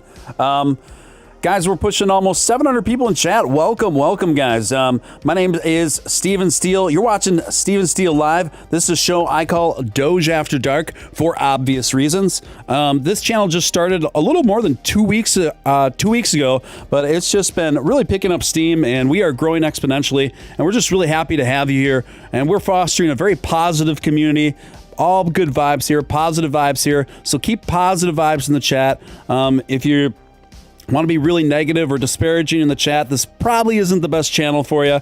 It's just not the kind of community we're building here. So if you're new and you haven't been here before, hit that subscribe button. Would love to have you along for the ride all the way to the moon, baby, because that's where we are going. It's not a matter of if, it's just a matter of when. And we talk about that every single day, almost every single day here live on Steven Steele. So yeah, hit that subscribe button, hit that notification bell. The notification bell is just as important as hitting the subscribe, because that way it takes all the guesswork out. You never have to wonder when I go live, since this is a live, predominantly a live based show. Also, if you haven't hit the thumbs up, please take a second to hit that thumbs up button. It takes a split second of your time. It doesn't cost you a dime.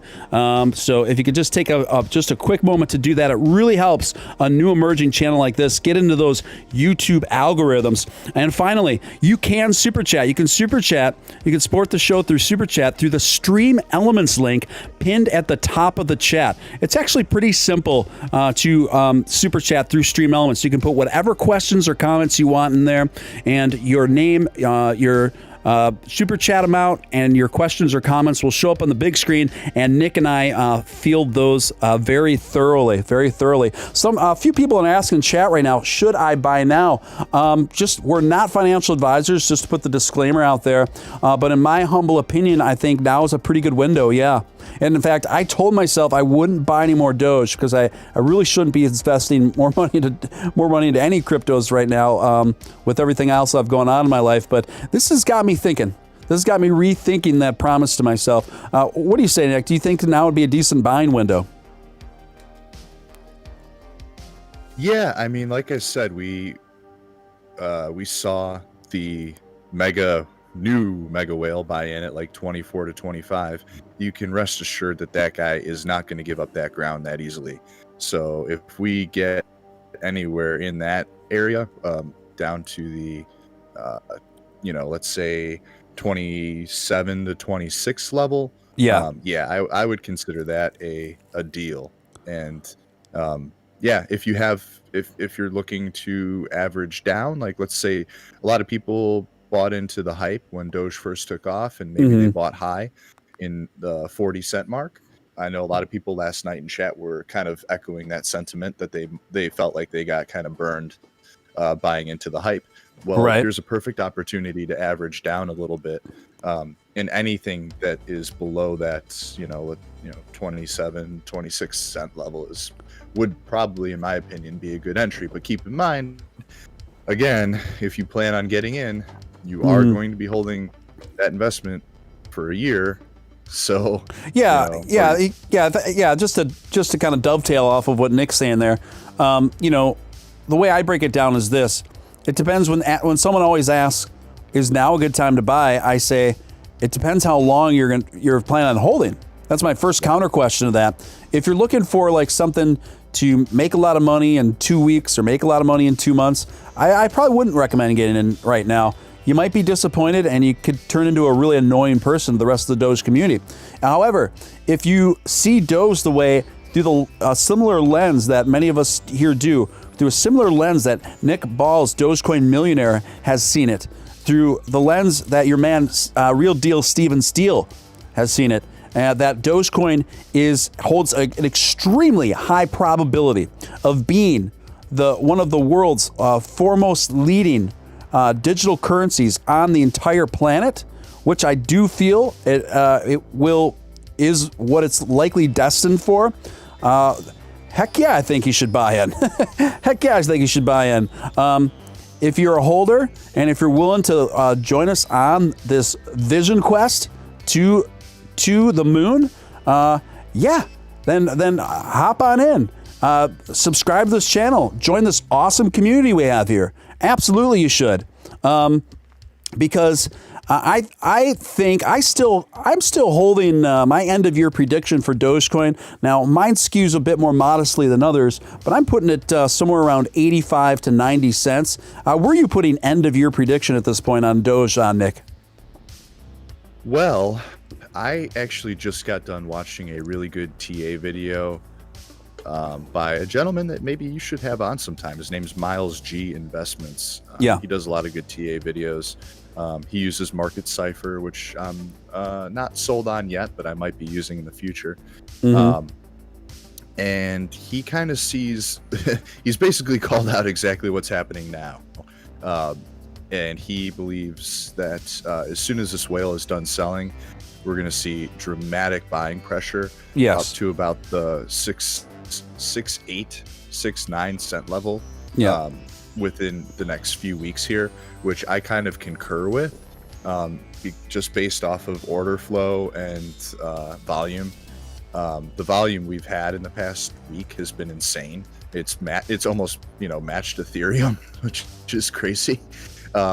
So yeah, I mean, I could see that happening within the next few weeks. The price jumping up into the high fives, low to mid six channel.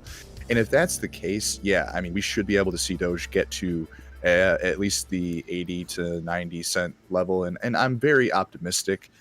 I do believe that Doge will crack $1 before the end of the year. Right. That being said, it wouldn't surprise me if we didn't get to exactly $1 by the end of the year. We could see $1 sometime early next year, which, hey, that'd be fine too. Like I said, I don't like meteoric rises. And if we hit $1, I would probably be a nervous wreck anyway. So if we can kind of put that off for a little while, I'm not mad about it. Right. Yeah, well said. Guys, if you want to follow me on Twitter, I'm going to pop my Twitter in the main chat. So yeah, I love keeping in contact with my audience. I love connecting with my audience on Twitter. I'm very active on Twitter, and my DMs are open. So if you have any questions I can help you out with, or if you have any news tips that you think might be, or stories that you might be a good fit or applicable to this show, you can DM them to me. Now, sometimes my DMs get a bit backed up, so be a little patient, but I always get through each and every one, even though it may take me a couple days to do so. So yeah, if you want, you can follow me there. I'm putting that in the chat. Let's see. I want to go to another story that popped, Doge-centric, that story that popped out at me today, Nick. I'm going to get to that momentarily. And this is a good story. And the reason why I'm bringing this story up is because this is, to me, the spirit of Doge. This is what Doge is all about. And this comes courtesy of CoinDesk, and it's written by Sebastian Sinclair. Anonymous Dogecoin donor pays for adoption fees at Florida dog shelter. The anonymous donor signed her donation using the name Doge Community. According to a report by Fox 6 on Tuesday, this woman paid for the donation fees of all dogs to be adopted at the Halifax Humane Society to be signed off the donation under the moniker Doge Community. Basically, the woman made a very wise investment in some cryptocurrency, said Barry Culls, community outreach director of the Halifax Humane Society. She said it changed her life and she wanted to do something good. Only dogs ready for adoption at the time of the donation was made to qualify for the waiver of the fee. The price of Doge has been on a tear and has been up a staggering 5,000% since last year. 4 months ago, the crypto was changing hands around 5 cents. As of press time, Doge is valued around 30 cents. Dogecoin is a recent crypto community favorite, created in 2013, represented by the Shiba Inu dog, and has grown to become the world's 6th largest cryptocurrency by market capitalization, according to CoinMarketCap. Baby, believe it. We are number 6 now. We are number 6. Dogecoin. You guys, there's so much to be enthusiastic about. So there's no reason to have any negativity or any anxiety about where Doge is at right now. We've still come so far in such a short amount of time. And right now is what is happening. Just relax. This whale is going to be out of cash in a couple days, baby. This whale is going to be out of cash in a couple days, and then I think we're going to start to see things stabilize a bit more. And not only that, you got me going now. My daddy's a preacher, so I got it in me. Not only that, but Coinbase is going to be listing Dogecoin in the near future. I can't tell you exactly when, but I know it's going to happen. And the average market value increase on every coin that Coinbase adds to its portfolio goes up an average of 91%. 91%, firstly. Secondly, Elon Musk himself literally tweeted the other night, not in the not so distant past, that he was literally going to put a physical Dogecoin on the moon. As most of you know, Elon Musk, he owns SpaceX. He is the premier captain of industry on the entire planet for space exploration right now. He is going to put astronauts in a rocket to the moon and put a Dogecoin on the moon. Could you ask for bigger, better publicity than that? That is just going to be absolute gangbusters. Furthermore, Vlad from the Robinhood exchange is finally bending the knee, and he is going to be giving wallets to all of the users so that people will finally have control of their own Dogecoins, and that's going to make a big difference too. And these are just the things that we know of that are going to happen in the near future. So there are so many reasons to be optimistic right now. And it comes back to the theme of the program tonight, is why Dogecoin will win in the end. We have a strong community. We have a beautiful community. And for the Doge community, it's not just about the money. And that's another part of what's going to keep the fiber of the culture strong in the long term. It's not just about the money for the Doge community. Sure, we're all here in part because of the money. Don't get me wrong, baby. Don't get me wrong. But it's also about community. It's about doing the right thing. It's about having moral clarity. And it's about helping each other out on our way to the moon. These things aren't mutually exclusive. Building wealth, building financial freedom through decentralization and doing what's right. These things aren't mutually exclusive. They don't have to be. And that's part of what the Doge community kind of teaches people, which is great. Anyway, Nick, your thoughts? Yeah, I just wanted, I got to get going here, but I just want to Sure. add one thing before I leave, just on the animal shelter thing. Everyone who was originally involved in Doge back in 2014, all of the large investors, people like me who invested $10,000 or more back then, we were all involved in like a group chat. And we all came to this round table, Knights of the Doge round table agreement, that if we ever made a substantial amount of money off of Doge, we would all give a donation to a local animal shelter. And that kind of makes me think that person, I think it was in Florida, who did that may have been one of those people who was in that chat with me. But I just wanted to mention that I have committed $20,000 to the Humane Society, where I have bought all my pets from. Awesome. And I'll be doing that for next year's tax. I have to do it for next year's tax season. So I just wanted to let people know that, the people like us who've made millions off of Doge are doing great things still, and will continue to do great things in the future. And that is really what Doge is all about. It's about the community, and it's about making this world a better place for others, and not just hoarding money needlessly like some other cryptocurrencies are built around. So just wanted to add that, but I'm gonna get rolling. Bedtime for me, but thank you so much. It's always a pleasure. I love this community. I love this chat. It's been great. Awesome. Thank you so much, guys. Nick Balls, Dogecoin millionaire Nick Balls, joined heading out. What a great guest. He's been a regular guest on here lately, and he's the perfect guest for the times on this show. Nick, thanks, man. I will follow up with you tomorrow. Thank you so much, brother. You have a good night. Have a good stream. Thank you. And I'm going to put Nick's Twitter. If you want to follow Nick on Twitter, I'm going to put his Twitter link in the chat momentarily in case any of you are interested in following Nick on Twitter. Just give me a moment, guys. You got it. Awesome. Take it easy, guys. Y'all have a great night. See you, Nick. And that's Nick's Twitter in the chat. And Celeste, I have made you a mod. Just so you know, you are now christened a mod. And I'm going to... Lisa Marie. Lisa Marie, you're a regular.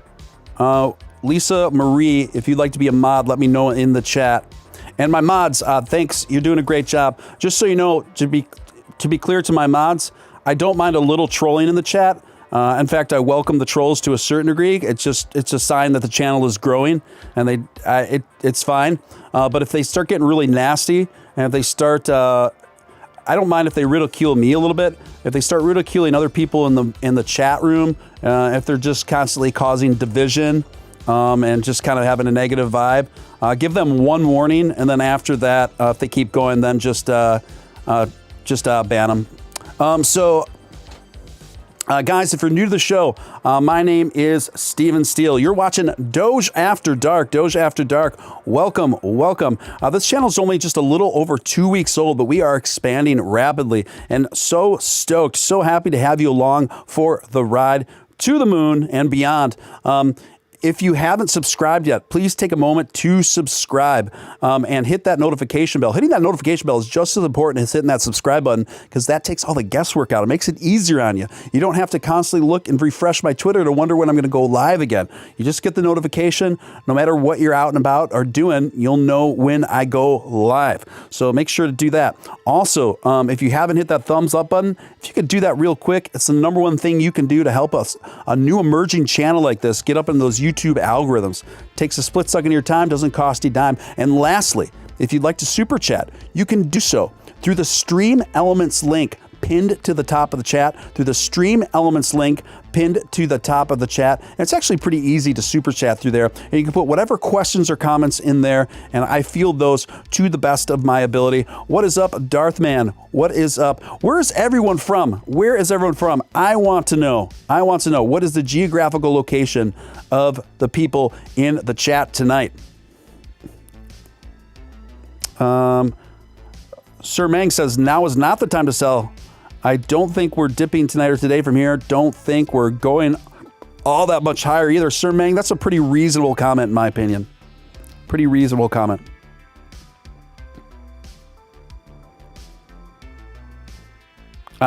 Inspiration Motivation says, my goal of my investments is to give back.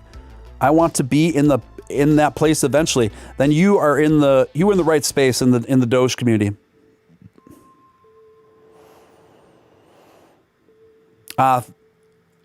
DC, California, USA, of course, a lot of us are in the USA, India, Fort Bragg, New Jersey, Los Angeles, Northern New York, Southern California, Philippines, Sacramento, Ontario, Cali, Texas, Syracuse, Toronto, Maryland, Arizona, Pennsylvania, Georgia, Boston, Mass, New York,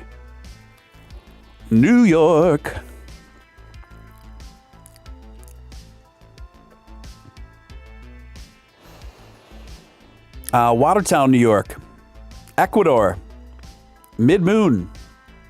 Where's the Mid-Moon? Alberta, Malaysia, Indiana, Pennsylvania, Richmond, Tatooine.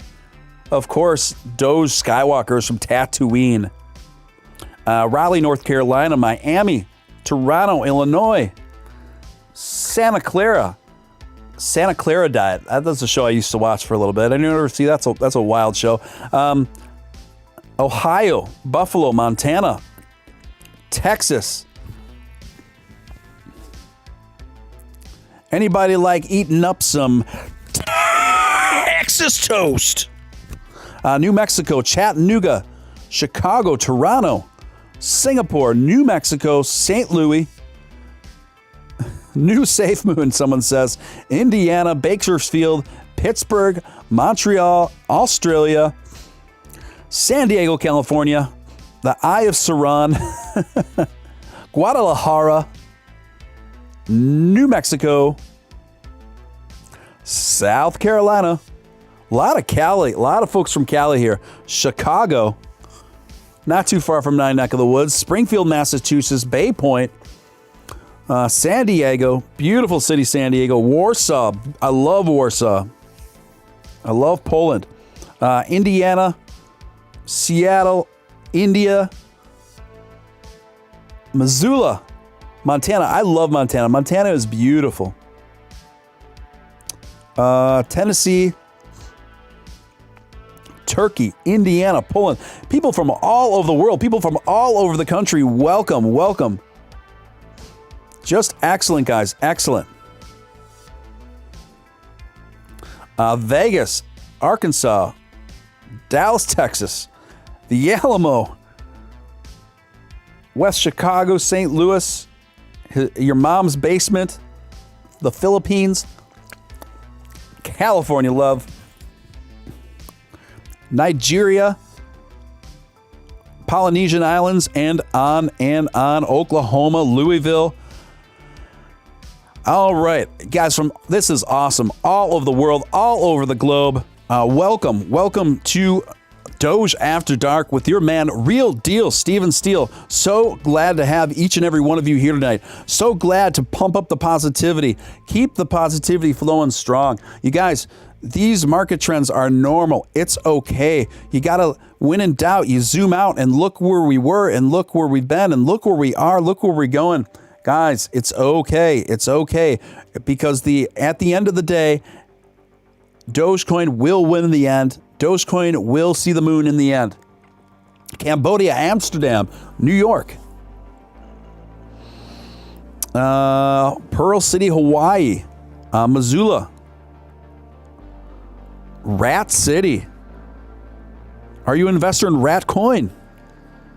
I know how my friend Matt Wallace feels about Ratcoin. He does not like Ratcoin.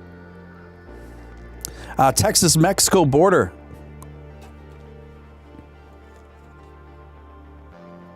Awesome. People from all over the globe.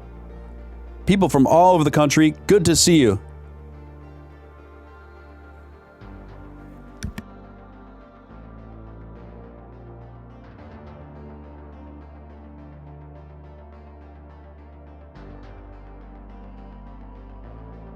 Kannapolis, Hong Kong. Sesame Street. I remember Sesame Street. It was a long time ago. I was very young.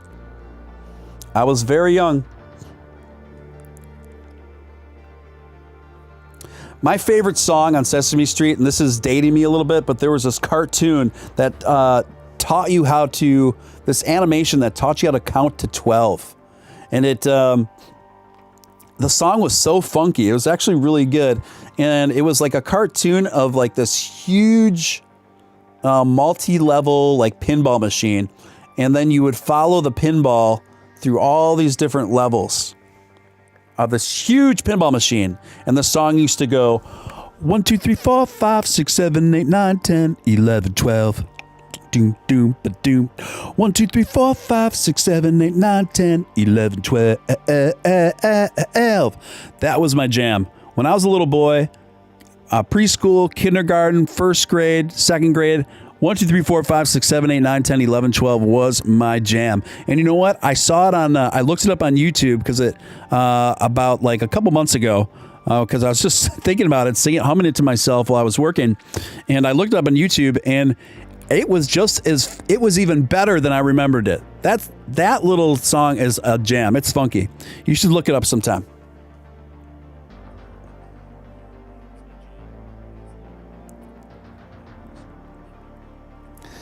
All right, guys, we've got about over 500 people in the chat right now, 500 people in the chat. If any of you want to follow me on Twitter, I love keeping in contact with my audience on Twitter. And I'm very, very active on Twitter day in and day out. And my DMs are open there. So if you have any questions or something I might be able to help you with, you can feel free to hit me up there. Also, if you have any news, any news articles or news tips, that you have that you think might be good for this show, you can DM those to me here. I am going to put my Twitter link in the chat momentarily here, guys.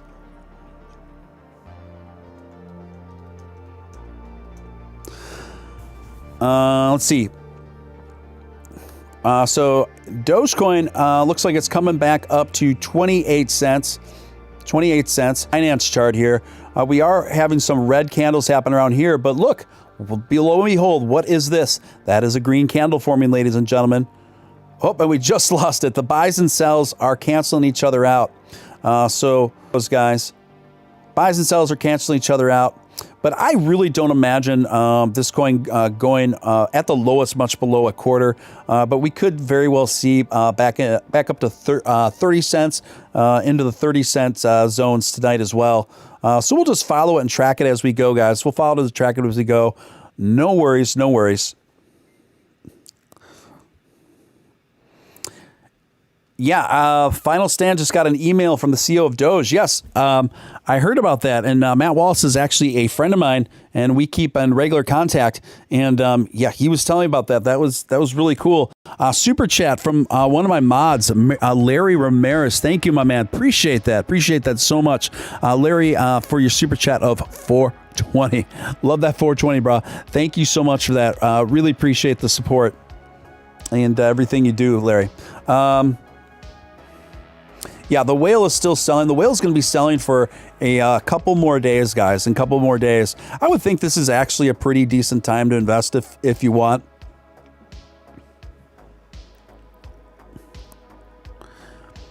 It definitely has me rethinking my investment plans for this.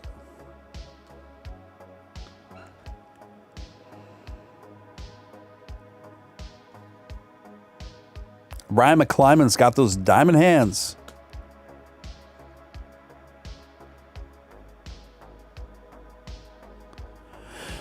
Another story I wanted to cover tonight, guys, just to put things in perspective on how far Doge has come and where it is. This comes courtesy of Bloomberg. It's the title of it was Dogecoin retreats after topping Ford and Kraft in market value. So it basically talks about the rise of Doge, particularly over the last week, how it went parabolic and everything. And then after that, it talks about how yesterday for 420 Day, which was like a holiday, we basically just made up. Dogecoin enthusiasts basically just made up that holiday within a few weeks' notice. The unfortunate part about 420 Day yesterday, and I warned against this, was that some people had significant market value expectations for that day. And I never thought that was a good idea. I think having a Dogecoin holiday is a great idea, just as long as you don't have any market value pressure and expectations for that day. For me, I loved Doge. I love Doge Day. I had a good time doing Doge Day. We had a fun live stream on here, and Doge Day should just be about having fun and memeing and live streaming, baby. But when you try to do like coordinated pumps with Dogecoin, it usually doesn't work out. It's very hard to do something like that, accomplish something like that when you're a coin that's as big as Dogecoin. So Dogecoin has amassed a market cap of over $50 billion right now. So in order for a group of us to significantly make that rise upwards of 50 cents, etc., on a coin, well, that's worth that much is not realistic. So I think that's so. Unfortunately, there was some press that we got like, oh, Doge, they're expecting Doge to go to $1, Doge to go skyrocket, and it didn't yesterday. Well, those are just completely unreal expectations. So just keep that in mind for the future.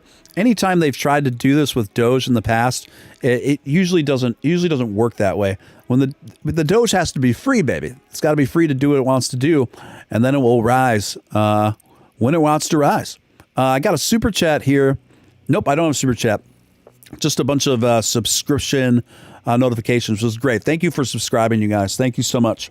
Darthman asked, do you see Doge being tradable on Coinbase soon? I do. And the reason why, guys, I'll tell you why, is because Coinbase was just, they had a live stream a couple weeks ago with the CEO, featuring the CEO of Coinbase on that live stream. And the interviewer asked the CEO, are you a dog or a cat person?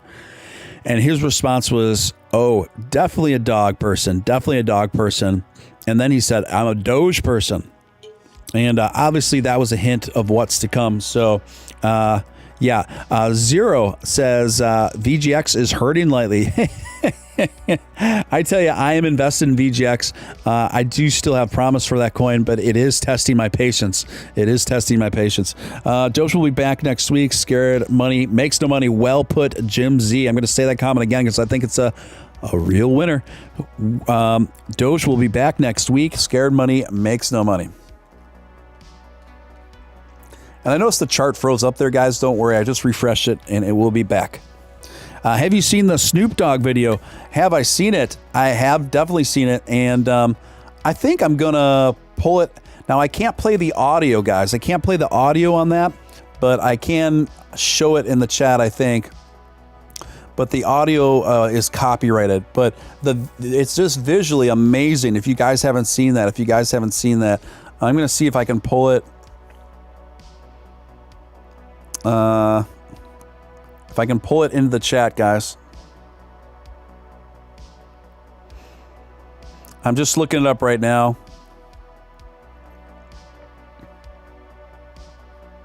There it is. I found it. And we're going to pull this into the chat, guys. It's the Snoop Dogg Doge, 1 minute Doge video that he posted yesterday. And it's absolutely epic. And it's so incredibly funny and well done. I just want to watch it here, guys. So just give me a moment. I'm bringing it. I'm bringing it into the stream momentarily. So you just got to give me a moment, guys. It always takes just a little bit to do something like this. But you're listening to your man, Real Deal Steven Steele, keeping it real on Doge After Dark. It's 9:15 in my neck of the woods. If you're out in that West Coast, it's definitely earlier, 9:45. And if you are on the East Coast or in Florida, it is 12:40. 12:40, about there. So I am bringing up the Snoop Dogg Doge video right now, guys.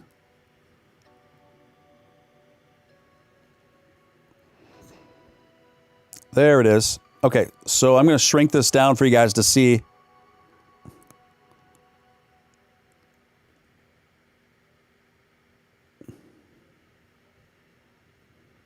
Shrink this down for you guys to see. Just a moment.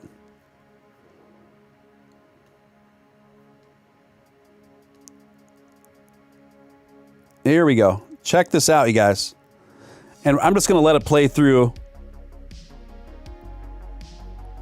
It's on a loop, but I'm going to let it play through. It's a little grainy.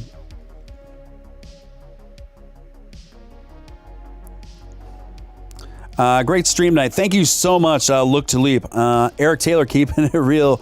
I try, my man. I try. When SpaceX launches, Doge will launch. I love it. I feel it. Victor, that's what I was just saying earlier.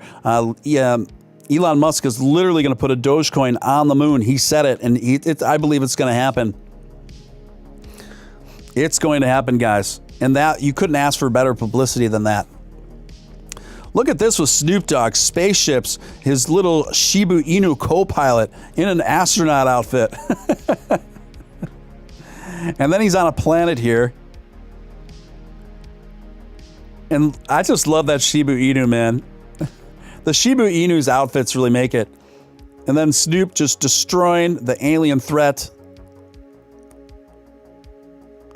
Kaboom. And then we got our alien dancer babes. And then the cute little Shiba Inu. Just super well done. Just so much fun. So well done by Snoop Dogg and his production team. Just excellent. Just excellent. And that's just got so many streams up for it. Just pardon me while I readjust the chart, you guys. There we go. Will the Doge come back to 31 cents? Yes, I think it's going to come. Yes, definitely. I can say that with almost total certainty.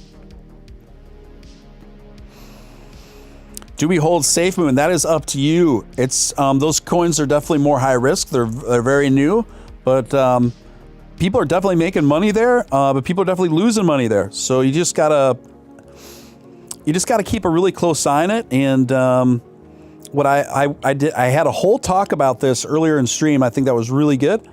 But generally, don't spend money on coins like that you're not willing to lose. And just have fun with it, guys. Just have fun. If you're going to do more of those fringe coins, the pancake swap, they can be a lot of fun. Just make sure you're not investing money that is going to make you too angry if you lose it. I say if it comes to a point where you're not having fun exchanging those kind of coins and you're getting really upset, you're probably investing too much. When will the whale stop selling? Trying to figure it out.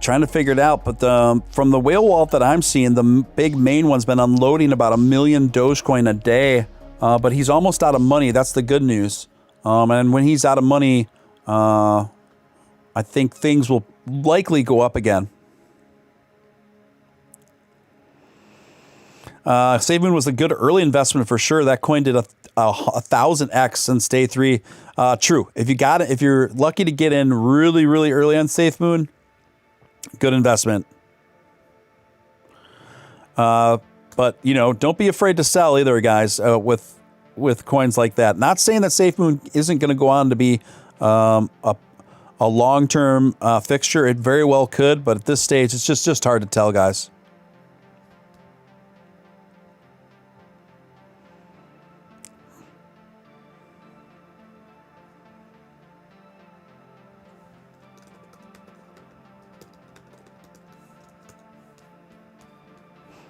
All right.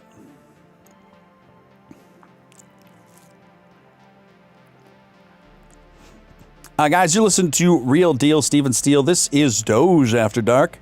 And we're just having a good time. We're grooving. We're moving well into the night. Quarter to midnight in my neck of the woods.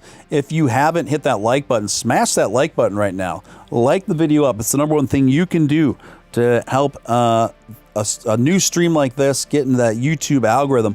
Also, feel free to subscribe. Subscribe, guys. Subscribe and hit that notification bell. We are growing exponentially each and every day, and we want you along for the ride.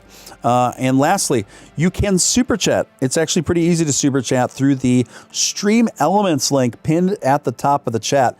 And guys, let me tell you, I don't know what platform you're using right now, but my favorite one is Voyager. Now, Voyager obviously carries Doge, but you also get 2% interest on just for holding your Doge through Voyager. And their interest rates on a lot of other coins are just crazy good. And I also like them because it's really easy to use. So for those of you who are looking to get off of maybe Robinhood, Voyager is a really good stepping stone off of Robinhood because it's just very user-friendly, very easy to understand. And the interest rates are awesome. And if you use my partnership code with them, you can bypass the waiting list that they have right now because so many people are going to Voyager. Voyager in America actually has been getting downloaded more than Robinhood. It's been getting downloaded more than Coinbase. But if you use my code, you'll get fast-tracked and approved within 24 hours, and you'll also get $25 in free Bitcoin. You get $25 in free Bitcoin. So I'm going to put that code in the chat in case anyone's interested in that. I'm going to put that in the chat. And then also, if you forget, if you miss it because the chat's scrolling up, you can also just reference it. It's in the first sentence of the description of this video. Let's see. What is my take on XLM? Overall, I like XLM. I think it's a pretty decent long-term investment. They had a little hiccups there, and I wasn't quite sure where that was going to go for a while. But I do think that Stellar Lumens is a pretty underrated coin. I think that Stellar Lumens is an underrated coin. I have a little money in it. I'll probably put a little more in. But I do expect pretty nice things for Stellar Luma over a course of a period of time.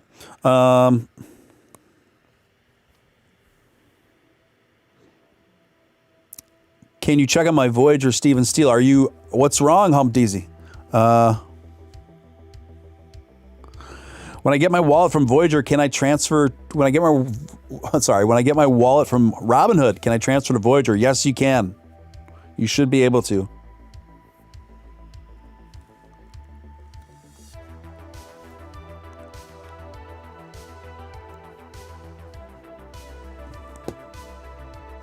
Bought at 5 cents, holding the moon. Isaiah says, that a boy.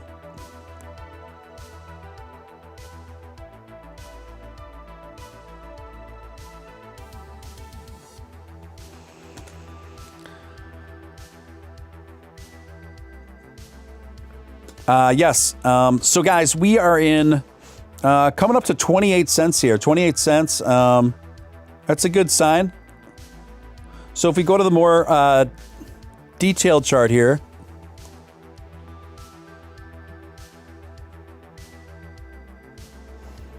you know, we're dealing with a red candle here for sure. But here's another one, green one burning here. I think this coin is just wanting to break into 28, 29 cents. I think our little doggy coin just wants to see that 30 cents so badly. And we're to see if we can get it here within the night, guys.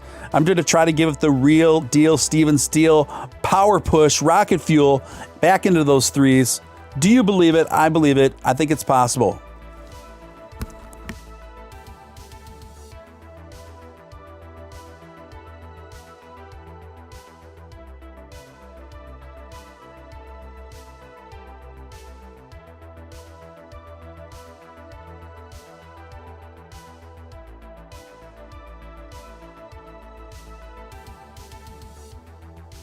Another story I wanted to cover tonight. Dogecoin to list on OKCoin next week as testament to the meme crypto's legitimacy. This comes courtesy of Bazinga. I love the name of that website. Bazinga. I don't know why, but it's just a word that I want to say over and over again. So I'm going to Bazinga. Bazinga. Bazinga. And the author of this article is from a frequent crypto writer. Get this, his name is Shivdeep Diwali. Shivdeep Diwali. I love the first name Shivdeep. It sounds like a gang leader from the 1970s. Like right out of the movie Warriors. Shivdeep. Hey man, you don't want to mess with Shivdeep. Shivdeep's going to mess you up, man. So you better listen to what he has to say about Dogecoin tonight. And what does Shivdeep have to say about Doge? Doge is set to be listed on OKCoin cryptocurrency exchange next week, which will give legions of followers yet another place to buy and sell the Shiba Inu-themed crypto. What happened? Jason Lau of the SF-based OKCoin's chief operating officer told Bazinga that the decision to list Doge was deliberate and a testament to the coin's legitimacy. Believe it, guys. So more great news for the DOGE. Yet another sizable platform is adopting to the Doge. So guys, don't worry. We haven't even gotten started on this Doge rocket. We haven't even gotten started on this journey. We've experienced some excellent adventures together over the past couple of weeks, but we are still just getting fired up and ready to go. I'm so optimistic for the future of this channel, for the future of crypto, for the future of Doge specifically within that hemisphere. And I do feel that ultimately, in the end, Dogecoin will win and will remain one of the Earth's most popular cryptocurrencies. Dogecoin is perfectly positioned to take that role, assume that role. And let me break it down for you why. Can you dig it? I can dig it, my man. I can dig it, ladies and gentlemen. Slim Jim is definitely coming through with the Doge for sure. Snickers is hopping on the Doge. So many companies now are associating themselves with Dogecoin because they don't have to pay any copyright fees, and it's a win-win. Companies are waking up and they're realizing every time they even just tweet something out about Doge, the imprints go through the roof. The traction just goes through the roof. Look at this big, thick green candle coming through, guys. Big, thick green candle. Looking good. Looking good. Let me adjust the chart there. Green candle, will you be mine? And we're into the 28 cents. Dogecoin bringing it into the 28 cents and the 28th century.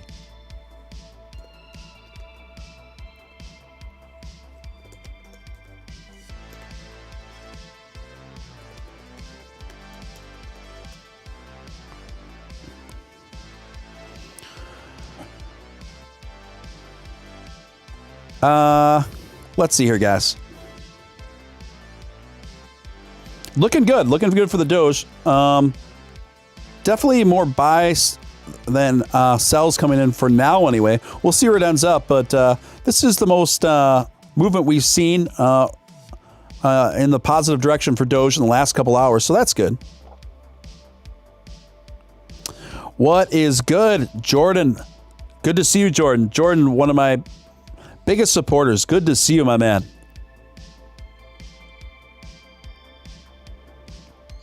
How much can Doge get to? I'm predicting, my end of year prediction for Doge is between 85 and 90 cents. And once it finally gets to $1, I think it can go past $1. Up to, I think Doge eventually, and this will be over a course of some years, could get to $5. But the way Doge is structured, it's not really meant to be just crazy, crazy high. It's meant to be and structured to be, with its soft cap, to be a accessible cryptocurrency for a large amount of people to be used realistically every day on large and small retail transactions.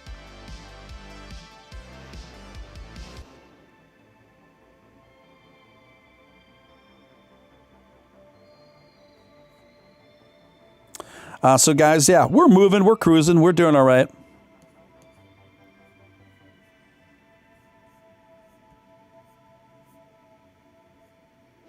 Loving your live chat. Thank you, Devin. Thank you so much. Guys, if you're new to the show, feel free to hit that subscribe button. Join us. Believe it or not, this channel is only a little over 2 weeks old, and we've just been expanding exponentially each and every day. It is awesome, you guys. It is awesome. So make sure you hit that subscribe button. Make sure you hit that notification bell. And the notification bell is just as important, because then, because this is a live stream, then it's hard to know when I go live unless you hit that notification bell. That lets you know exactly when I go live. And so then you know you won't miss the party. So make sure to subscribe, hit the notification bell. And also, if you feel so inclined to super chat, those are extremely appreciated for my time and efforts. You can do that through the Stream Elements link pinned at the top of the chat. You can put whatever question or comment you want in there, and your name, your donation, your question or comment will show up on the screen, and I read it aloud and I field those as thoroughly as possible. Did I miss the talk about Safemoon? Pretty much you did. But when I'm done streaming, I would go towards the beginning of the live stream. We talked about it for almost a good hour. So is $10 a stretch years from now? It is, but it's possible. Put it that way. It is, but it's possible. I could see Doge theoretically over the course of years get all the way up to $10 or $15. I don't really think I can possibly get more than that, though. Subscribe, love the show. Thank you, Gavin. Thank you so much. Andy says, here is my handle. Here is my spout.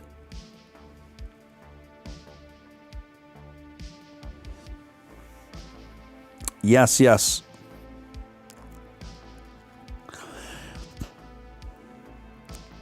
And good job to my mods. And just to be clear to my mods, I don't mind a little trolling. That's okay. That's just a part of a channel that's growing. But if someone continues to be a problem and spreading negative energy and causing division within the chat, give them one warning. Give them one warning. And if it keeps up after that, give them the ban hammer. If I invest 1,000 and if it gets to 10 or 15, how much would that make me? If I invest 1,000 and it gets 10, you'd be a millionaire.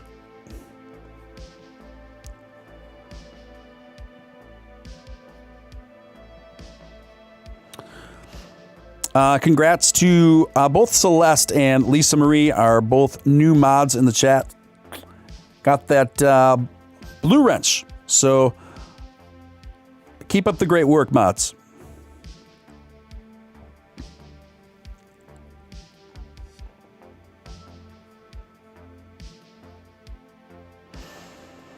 Guys, we are moving. We're grooving.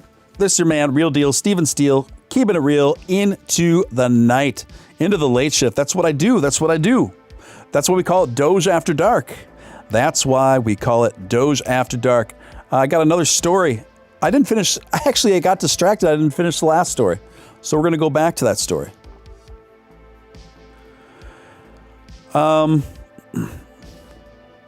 So, just to put it in perspective, a Doge now boasting of a $50 million market cap is now worth more than Walgreens. It's worth more than Ford Motors. Think about that. Our little doggy coin is now worth more than Ford Motors. It's worth more than all of Walgreens. It's worth more than Kohl's. Just absolutely wild, guys. Wild.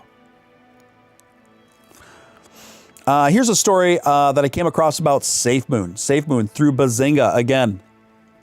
And the title of it is Safemoon acquires 1 million users as crypto influencer warns of a Ponzi scheme.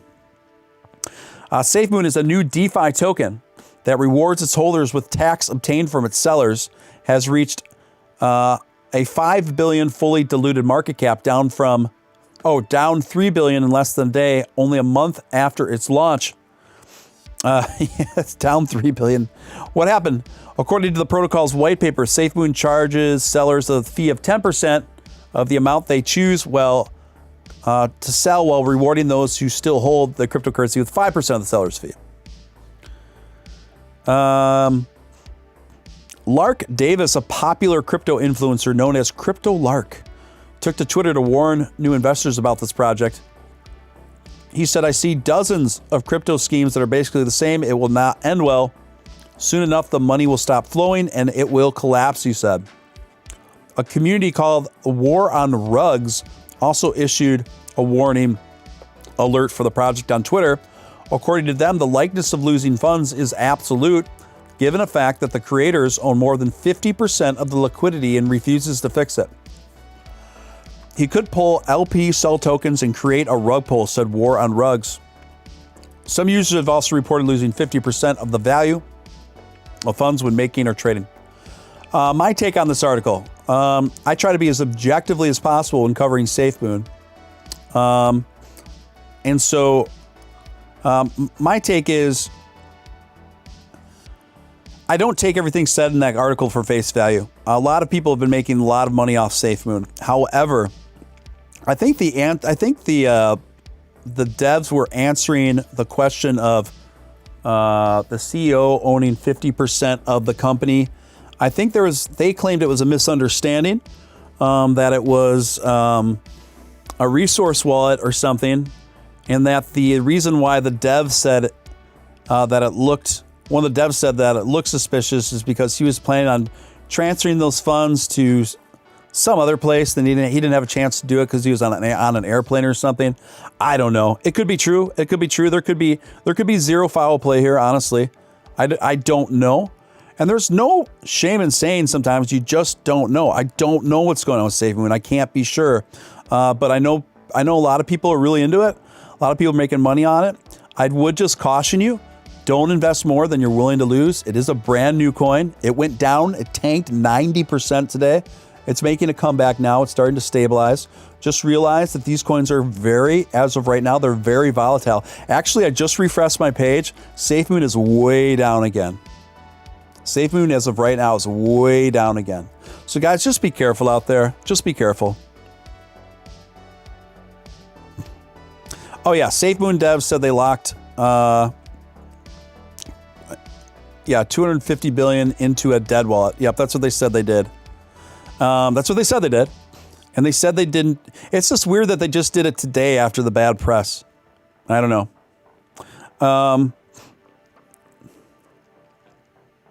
But who knows? I don't know the future of Safemoon. Listen, there's risks. I wouldn't be responsible if I were to tell you that I look at Safemoon, I see all roses. But at the same time, I'm not hating on Safemoon. I am an investor in it. I just implore you to proceed with caution. That's it.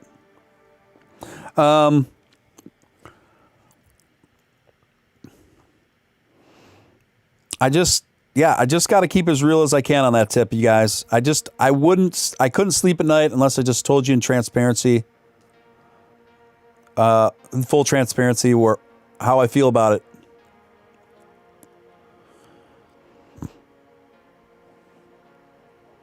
Pink Tuba, welcome. Welcome aboard. Guys, if you haven't hit that like button, smash it. Smash that like button. And you can super chat. You can super chat through the stream elements link pinned at the top of the chat. And if you haven't subscribed, hit that subscribe button. Keep in touch with your man, Steven Steele. And if you want more, I started a Discord server not too long ago, and that's been starting to get really active now. And that's 24 hours a day. And I also have a general voice chat there in case you want to just chat it up with other members of the community there. And I'm going to put that Discord link in the chat momentarily. And right now I'm giving away free subscriptions to anyone who joins my Discord chat. And putting that link in there right now, guys. Where can I directly purchase BTT? You can purchase it directly to Voyager, which is my favorite platform. I love Voyager. It's very easy to use. The transfer speeds are lightning quick. And as a company, I just think they have a lot of improvements that they're constantly working on. I think the CEO is really solid. And if you don't have Voyager, you can use my partnership code, and you don't have to wait. You get approved right away, and then you get $25 in free Bitcoin. So you can definitely buy a BTT there, and that's my partnership code for Voyager. Anyway, I want to see Doge hit 67 for a few more days, then leap to $1. Yeah, me and you both, Peyton. Me and you both. I am right there with you. They do sell XRP. Voyager, yes, they do sell XRP. Voyager has about 55 different cryptos that they sell right now.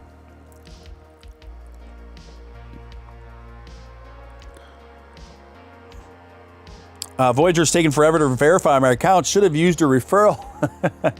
Yes, you should have. You know what you could try to do? You could try to use it retroactively. I have heard people using that, doing that to some luck, where they contact customer support and say, I didn't get a chance to use a referral code. Here's the referral code. So you could try that.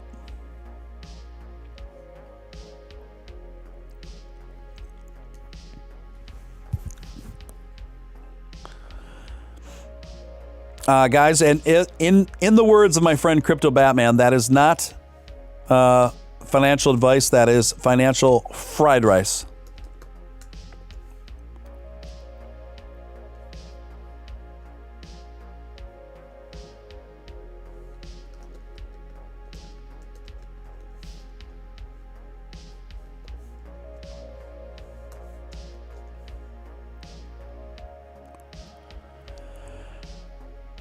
Yes. Whatever happened to King's channel? I remember you from there. Yeah, I think that's where a lot of people first heard of me. Was through that channel. That channel has been down for a while. It was never my channel. That was his channel. And I just got invited to go on as a co-host sometimes. But yeah, it doesn't exist anymore. And I just went separate ways. I felt compelled to go in a different direction. Why hold on to Dogecoin? Because I believe that it's the future of digital currency on Earth. Let me tell you something, guys. What trading platform my friends can use to buy Doge in Canada? Oh, Binance. I think Robinhood too. And Voyager will actually be available in Canada later this year. Voyager is expanding to Canada and Europe by the end of the year, and going to be going into Asia shortly thereafter. And yeah, anyone that uses my Voyager code will get verified within 2 days at the longest. Most people get verified within the same day.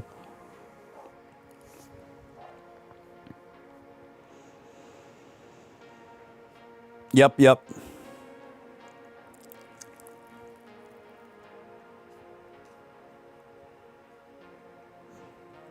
Yeah, Houston Rockets are now accepting Doge. That is correct. Bullish astronaut. It's great news. You guys, that is big news. So, as you guys know, Mark Cuban owns the Mavericks. And so Mark Cuban made history when he started accepting Doge for people to be able to buy Mavericks tickets and Mavericks gear with Doge. And now the Houston Rockets, that's the second NBA team to announce that they're accepting Doge. And this is a really significant breakthrough because there is a crypto council of a few guys that are basically some of the biggest, heaviest hitters financially in the involved with the NBA, and they're meeting regularly now to come up with a future crypto plan for the NBA, and Mark Cuban is heading that up. So that's another reason to hold on to Doge. I think it's just a matter of time before all of the NBA will be accepting Doge as a form of payment.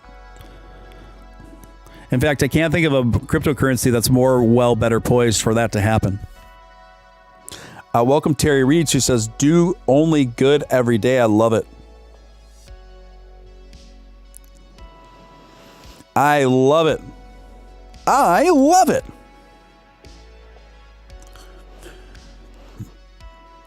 Yeah, I have no further comments on that on King. It's just I have no further comments.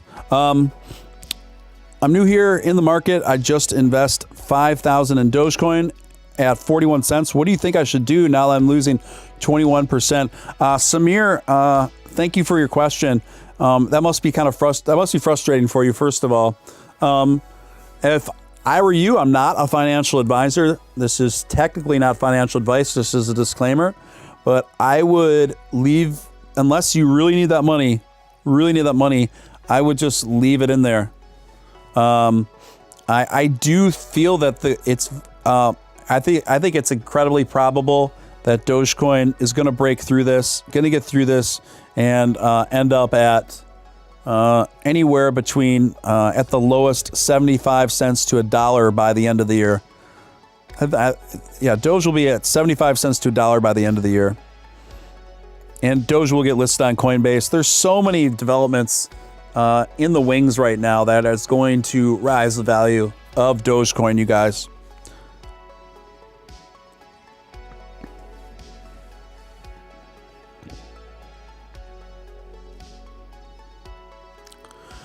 Oh, awesome. I got super chat from Anonymous. Anonymous just tipped $20 super chat. Thanks so much. Biggest super chat of the night. Thank you for that. Really appreciate that. And there's the message is having a blast with a bunch of rocket emojis. Love it. Thank you for the support. Thank you for that positive message, Anonymous, whoever you are, for that generous $20 super chat. Really appreciate that. Doge is going on Webull. Yes, that's another big development. There's so many coins that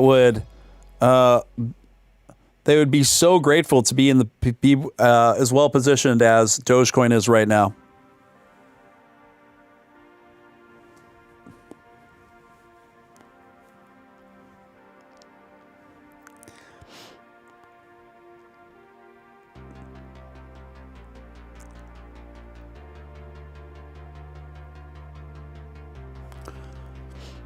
You just got to be patient. There's a quote by Warren Buffett, and Warren Buffett always used to say, the stock market is the process of transferring money from the impatient to the patient. And I feel like that's a very apt quote for cryptocurrency too. It's very apt for that.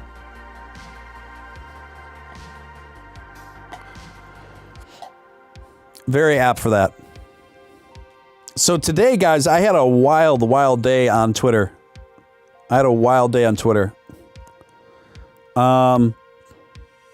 First of all, Billy Marcus, the creator of Dogecoin, followed me on Twitter, and that took me by surprise. And then secondly, Ice-T, the rapper and actor Ice-T, was liking comments on my Twitter feed. Just two random things. So I think that Ice-T, if I had to guess, I bet he is very interested in cryptocurrency and is just kind of a lurker. It just kind of lurks in the background following some crypto content creators, if I had to guess. And I gotta call out my man, Crypto Batman. I do this with joy and in lighthearted spirit, because Crypto Batman's a good friend of mine. He's a great guy, great show. But he had a little too much to drink tonight last night, and he bought $1,000 in an ass coin. Yes, that's a real cryptocurrency, technically, a real small high risk one, obviously. But he spent $1,000 on ass coin. So, Crypto Batman, I really wish you the best on your ass coin endeavors. I will not be joining you on that excursion, however. I already have all the ass I can handle.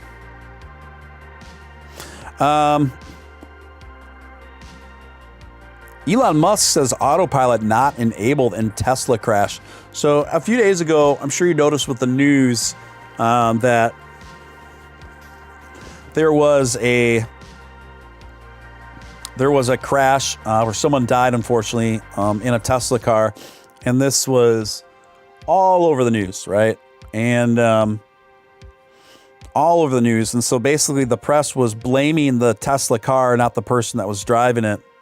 And then Elon said that the data logs recovered showed autopilot was not enabled, and that particular car didn't even purchase the autopilot system. So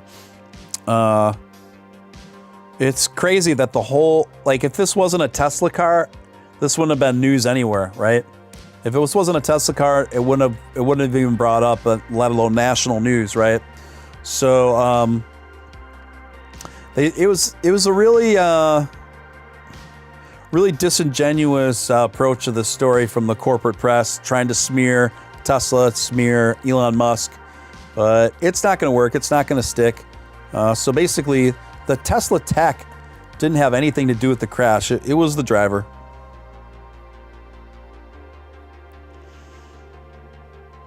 Guys, if you want to follow me on Twitter, you can do so. I love keeping in contact with my audience on Twitter. I am very active on Twitter, and my DMs are open in case you have any questions or comments, or if you have any news tips that you think might be good for the show, you can feel free to send them there. And I will put that link to my Twitter in the chat just a second here.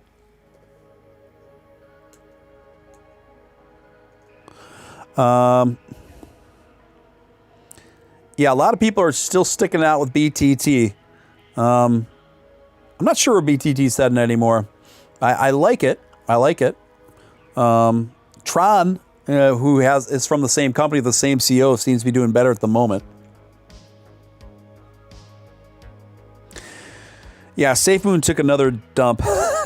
We'll see. It could shoot right back up there. That's the thing with those small volatile coins. The market volume, the market value movement just wildly changes from moment to moment. What's up, Alvin? What's up, Extra Dimensional?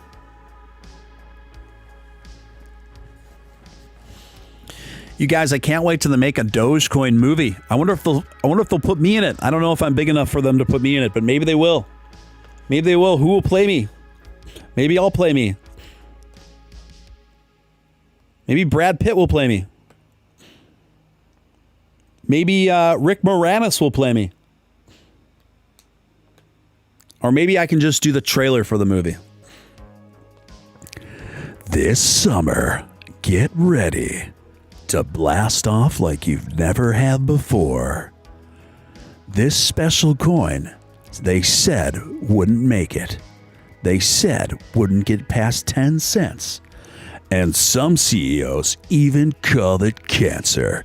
But what they didn't know was that this little doggy coin was about to go absolutely parabolic style. So strap on your moon boots, get your astronaut clothes on, and grab a container of Tang, because we're about to launch off into the stratosphere. This summer, get ready to ride the rocket with Dogecoin all the way to the moon and beyond. Rated PG-13. Parental discretion is advised.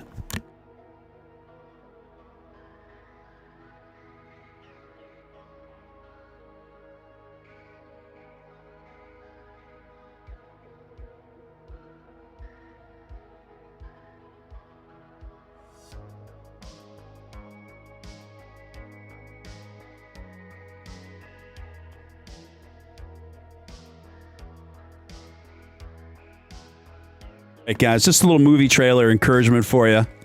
It's going to happen. They're going to make the Dogecoin movie. They are going to make it.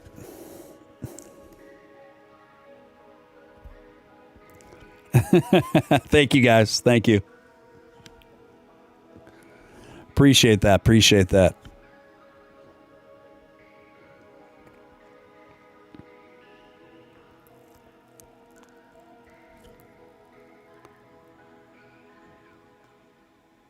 Guys, if you haven't subscribed and you're new to the channel, hit that subscribe button, hit that notification bell so you never have to wonder when I go live again. And also, smash that like button. If you haven't hit that like button, it goes a long way. That's much appreciated. And it takes a split second of your time, doesn't cost you a dime. And lastly, you can show your support through Superchat, through the Stream Elements link pinned to the top of the chat. You can put whatever questions or comments you want in there, and I get to those very thoroughly.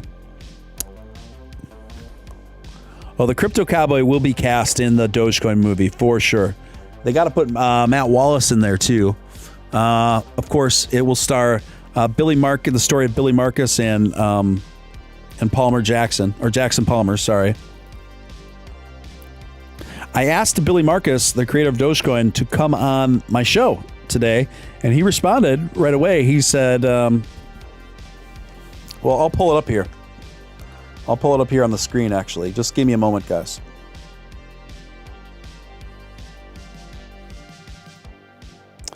Just give me a moment, guys.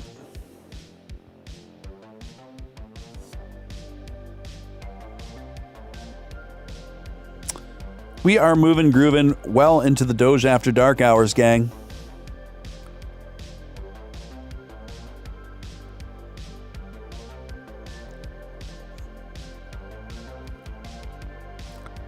Yeah, weird, wild, fun day on Twitter today. Billy Marcus followed me, and Ice-T was liking comments in my feed.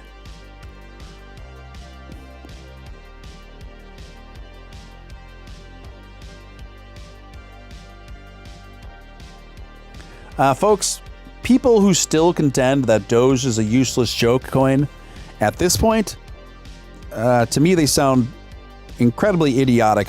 It was one of the very first cryptocurrencies. It's been around since 2013 and has amassed a market cap of 50 billion. It's got lightning fast worldwide transfer speeds, low gas feeds, Flare network integration. Could go on and on.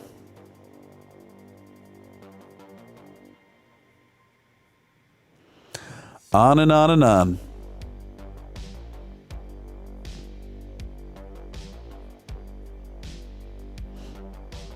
I'm trying to find my correspondence with Billy today. I got to scroll way back because I'm getting so many notifications today, guys. Wow.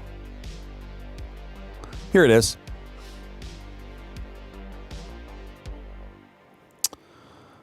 All right. I'm going to pull this on screen, guys.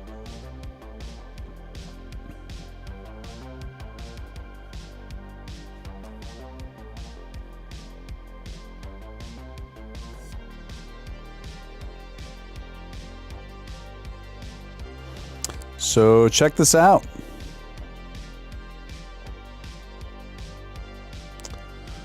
So for those of you who don't know, Billy Marcus is the original creator of Dogecoin. And he goes by the Twitter handle Shibatoshi Nakamoto. And he tweeted up here today, one of these days, I do feel like I'm just going to wake up and tell my friends about the weird dream I had where my dog money invention was being talked about by Elon Musk and Snoop Dogg became worth more than Spotify and Ford. And they would be like, LOL, okay, what a crazy dream. And I responded to Billy. I said, the best part is we've just begun, Billy.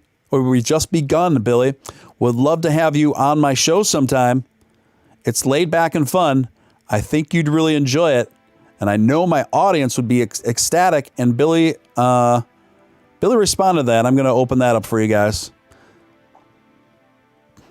Here it is. He said, maybe sometime. I'm pretty shy about live stuff. And then I said, this is the perfect show for you then. It's a live stream, but with audio only. No camera needed, my friend. And he liked that too. And then I just told him he was welcome anytime. And that was that. But yeah, what do you think, guys? You think we can get Billy Marcus on the show? I think we can eventually. I would love to have Billy Marcus on the show. So if you want, you can like and comment on that tweet there to encourage Billy to come on Steven Steele Live.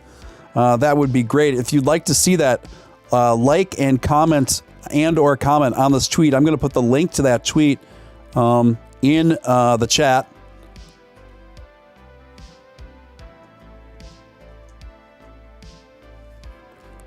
And there you have it, folks. All right, we'll get back to the chart here, guys.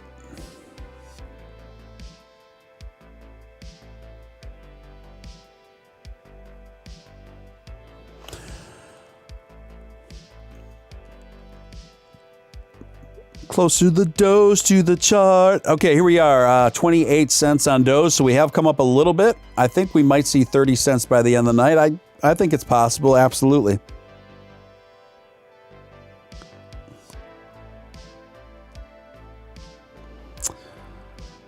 All right, guys.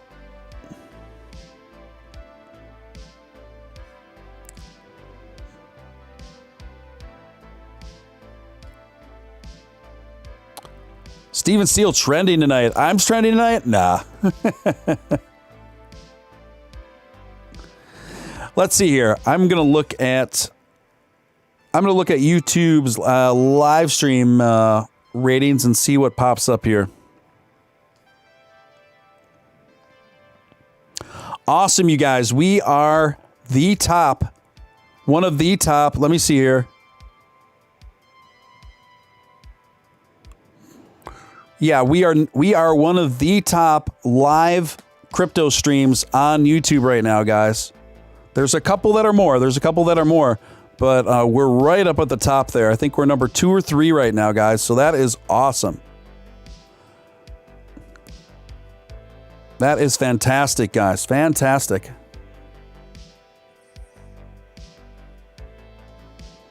Another story I wanted to get into, guys.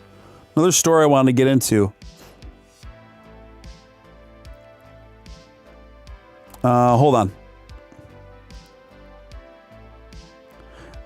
This comes courtesy of Bloomberg. I love the title of this article. Listen, it's so epic. Why Dogecoin is the meme stock of the cryptocurrency universe. Should investors consider backing a joke? We know full well that cryptocurrency, that Dogecoin is a joke, but the future is a joke. You see what I did there? So yes, Dogecoin is a joke, but it was also created with very practical applications. It's also a brilliant technology. It's both of these things. And that's what makes it so fun. That's what some of the media doesn't understand, but let's see what Bloomberg has to say. It definitely did not say worthless. Dogecoin's value has rocketed up 18,000% over the past year. Even as Bitcoin dipped dramatically over the weekend, Dogecoin was trading near all-time highs. As the Shiba Inu would say, much wow. Much inexplicable. On Tuesday, it was trading near 35 cents. I'm just trying to get to the meat of the article. Why is this happening? People are trying to recapture the magic that Bitcoin created for those who weren't there early. That's a fair statement, actually.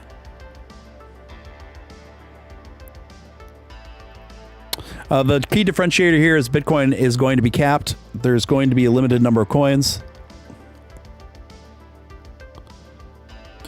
So far, Dogecoin, there's no limit to the amount that can be created. True and not true. There is a soft cap. It's amazing how many of these news outlets still don't understand that. It's amazing.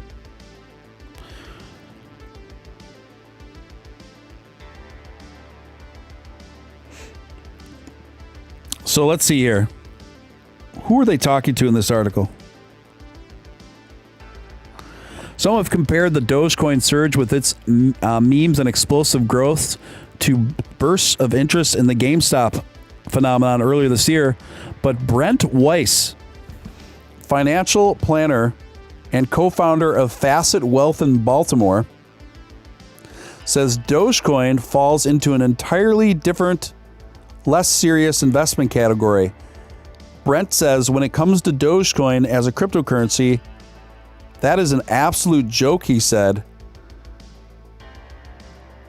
Well, he didn't even give a reason why he felt that way.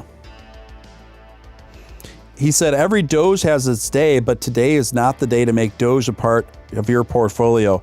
And that's how the article ends. Boo. Boo. Boo on... What's this dude's name?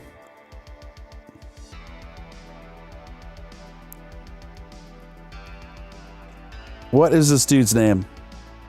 Oh, Brent Weiss. Facet Wealth in Baltimore. Let's look up Facet Wealth in Baltimore. I have a really good feeling what kind of company this is. They are online financial advisors.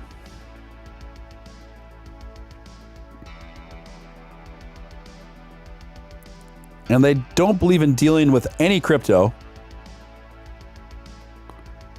And they're also hedge funders. Big shocker there, guys. And what this doofus doesn't understand, let me break this down for you guys. Let me break it down for you guys. I keep breaking this down, and it's getting to be rather tedious. But I feel like it's my duty as someone who has a platform that's expanding every day to keep getting this through people's thick skulls. And I'm not really talking to so much the audience here, but to everyone else. And I bet there's actually a good share of people in here that haven't even put this together. I know a lot of people in crypto haven't even put this together. I think it's a really important point to hammer home.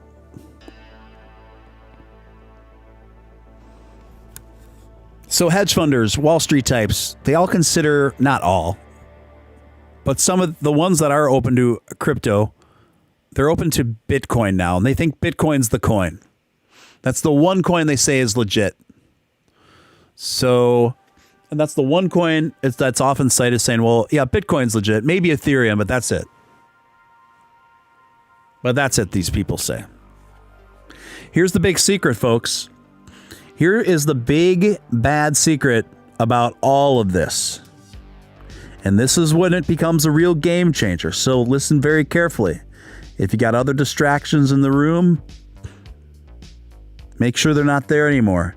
You might want to turn this up a little bit. You might want to just focus in a little bit more, guys. Check this out.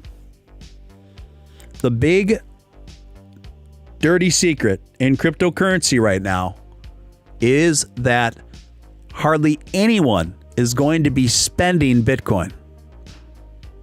Hardly anyone is going to be spending Bitcoin and actually using Bitcoin. So all these companies right now that are becoming Bitcoin compliant, all of the mainstream corporate press that all they talk about, the future is Bitcoin. The future is Bitcoin. There's a very bright future for Bitcoin for those who own it.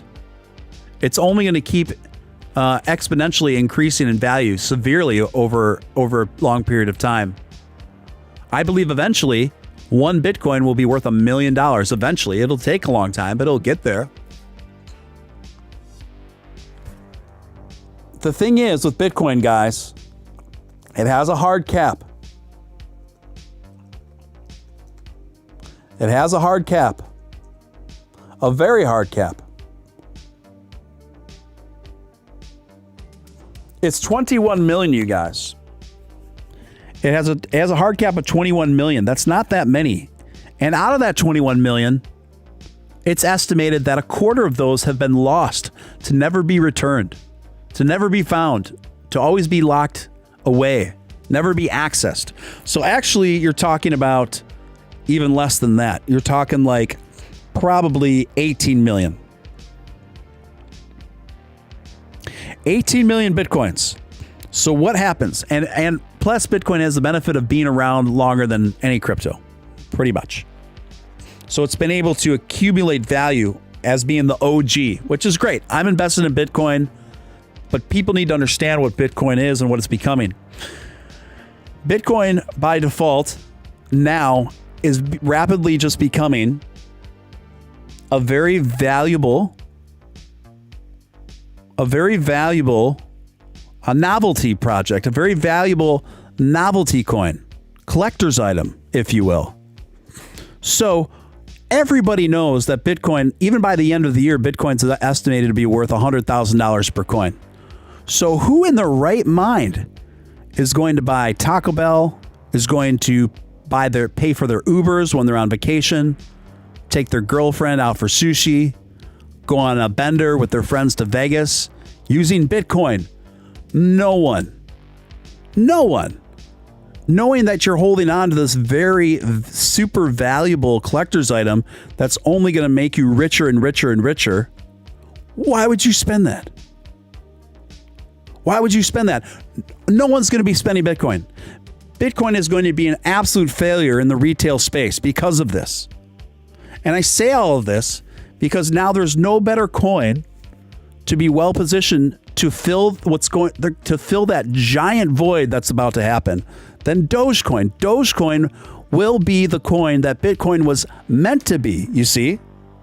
Dogecoin, the way it's structured with the soft cap, and the people that criticize it, it doesn't have a hard cap. Why do you give it a hard cap? Because it's meant to be a currency, a real life currency for everyday people to use and in mass for large and small purchasing.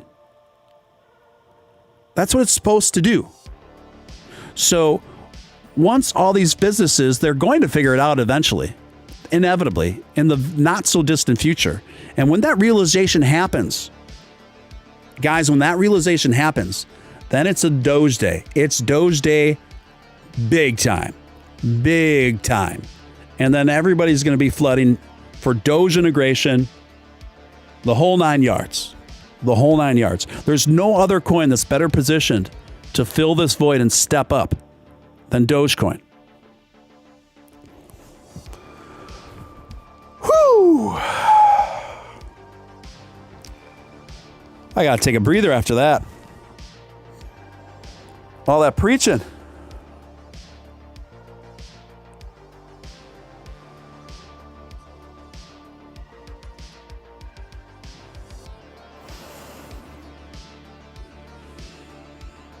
Can you dig it?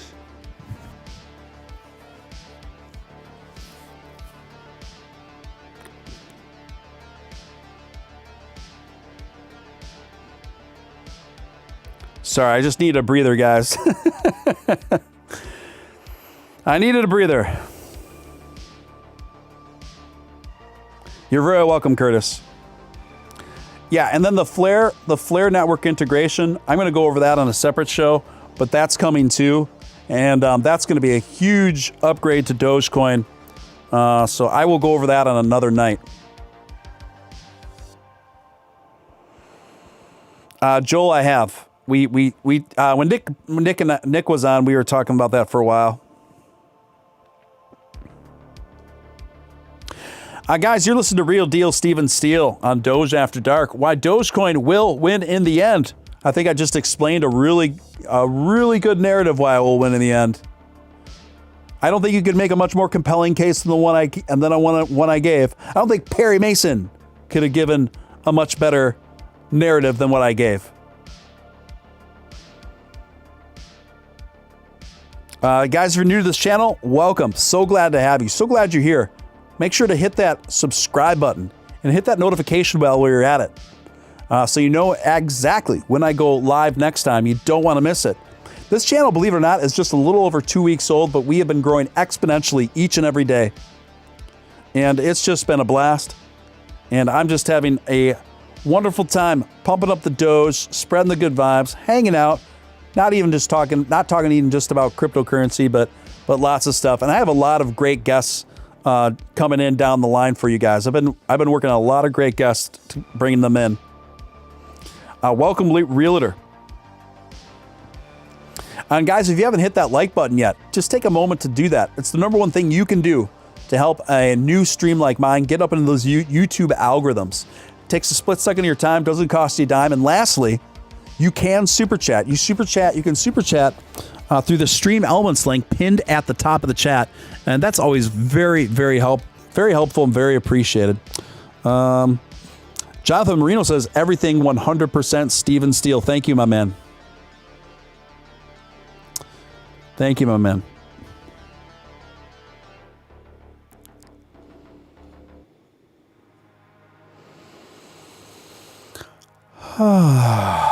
Nice deep breath, slow exhalation. Can't forget to do that, folks. Let's all do it real quick. Let's do 2 of them. I want each and every one of you to do that at home. It's going to feel great, I promise. Ready? Big inhalation. Ready? Hold it for 2 seconds. Then deep, slow exhale. We're going to do it one more time. Ready?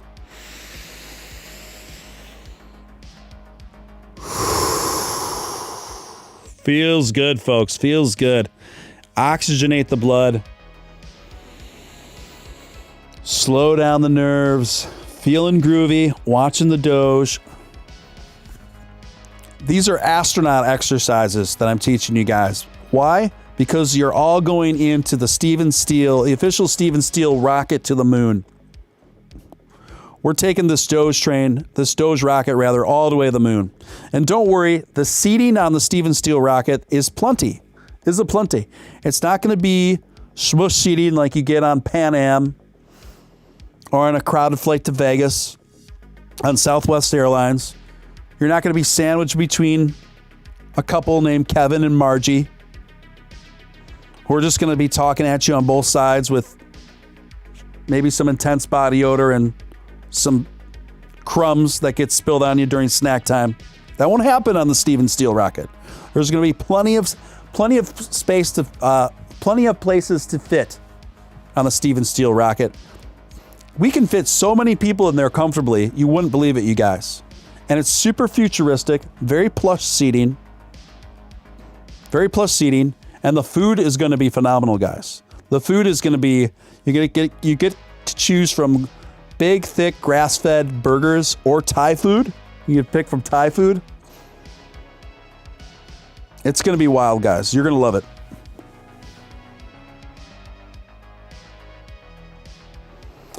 So, yeah. And we're going to all go there together.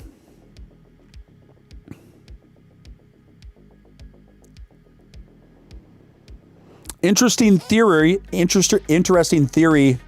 dimensional.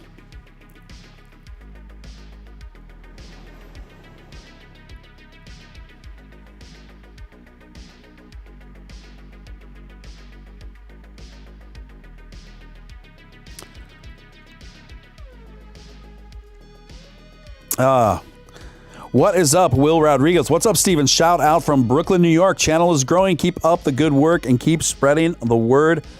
Keep spreading the Doge love. Thank you, Will Rodriguez. Thank you, my man. Good to see you, my friend. Good to see you, my friend.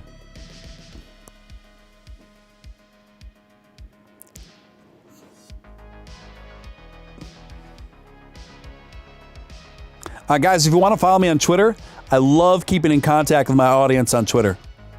And my DMs are open in case you got any questions, or if you have any news stories you want to, news tips you want to send my way. I'm going to put that Twitter in the chat right now. Do I have the right idea by buying crypto directly in the Trust Wallet app? I use Trust Wallet. I use it, but I only use it for the coins that I can't get on the major apps. But Trust Wallet's a little shaky. They take out extra fees. You got to watch them. I don't trust Trust Wallet, but I do use it because there's not really many effective alternatives to get to those smaller coins.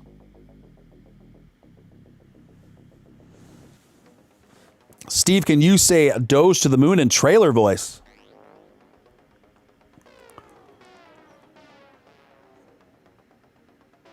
I'll do you one better, my man. I'll just do another Dogecoin trailer here. Give me a moment to think about it.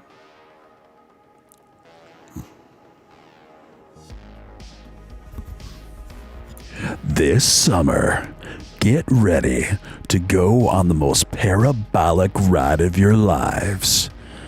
Through this small doggy coin they said was going to be a failure. They said it wouldn't succeed. Some other crypto CEOs even called it cancer. But what they didn't know is that this small doggy coin was about to become the world's greatest digital currency on the entire planet. This summer, get ready to go on a parabolic rocket ride to the likes of which history's never seen before. Strap into Steven Steele's rocket as we go parabolic style to $1 and beyond. Dogecoin, the movie. Rated PG-13. Parental discretion is advised. There you go, my man. There you go.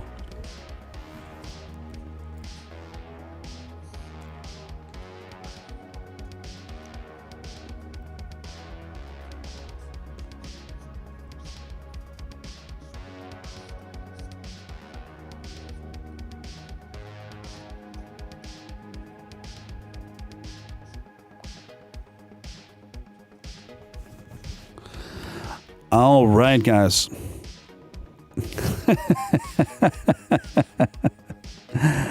Oh, man. You guys crack me up. You bring it out of me. You bring it out of me. You're bringing it out of me. What can I say?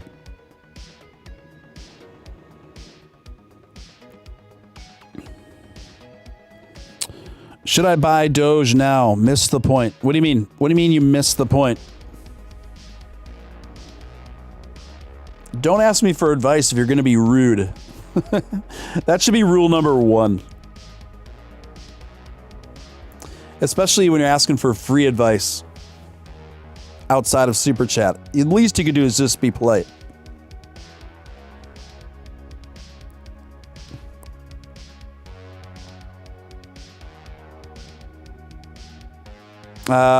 Faded Polo says 100 legit Hollywood voice, bro. You need to get paid. I think someday they're going to make the Dogecoin the movie. I really do. The history of it, the evolution of it. I really do.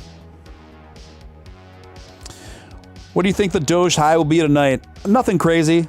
Maybe 30 cents, 31 cents.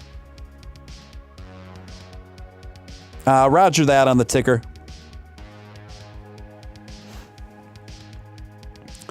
Thomas Wilborn said, just bought more Dogecoin and holding. Good move, my man. I think it's a great time to buy, personally. Mike St. John, quit spamming the chat. Last warning.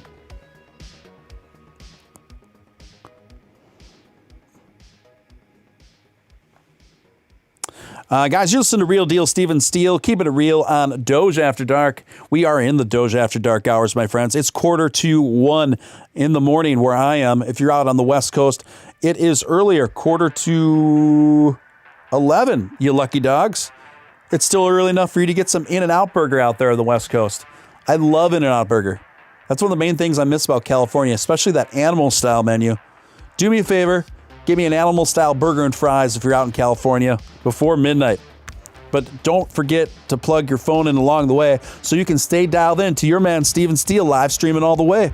If you're on the East Coast, you are at 1:45 in the morning. You're a super trooper. You're officially a super trooper. It's almost bar time on the East Coast or in Florida. We are just still doing it to it. We got well over 300 people still in chat into this late hour. And we even go later than this some nights. Last night we went to over a little past 4 in the morning. A little past 4 in the morning, 4x4 burger. Ooh, I am so hungry right now. You guys, now let's talk about food. And in the chat, you're talking about food. Harold says, I love the positivity here. Thank you, man. I really try to foster that kind of environment here. And welcome aboard. Welcome aboard, Harold. All right, guys. I got a really fun game that I like to play in here sometimes. We're going to play it right now.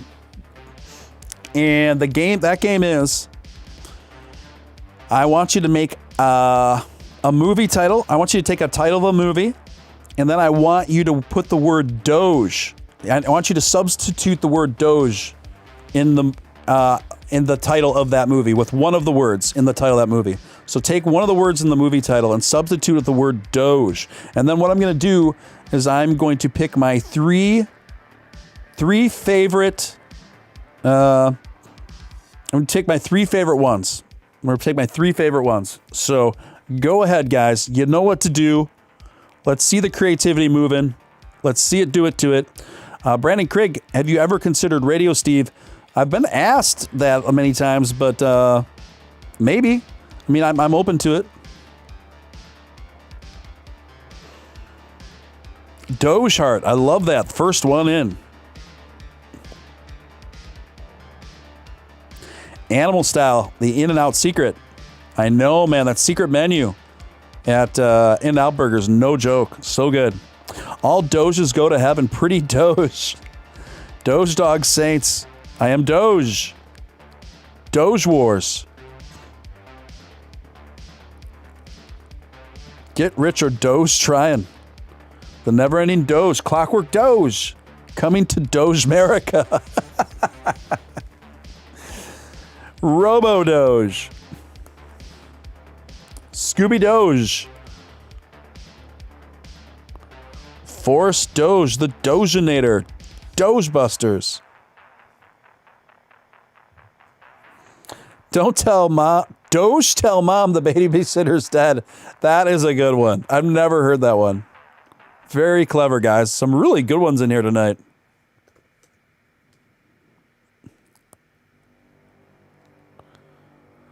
Some really good ones in here, guys.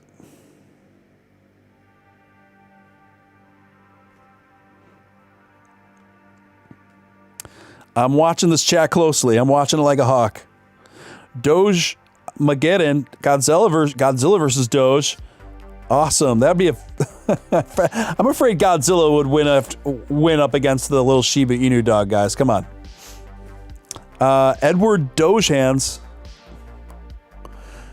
The three Doges, Doge Ball, Meet the Doges, Doge on a Plane, The Doge, Honey, I Doged the Kids. So I feel like I don't want to see that movie.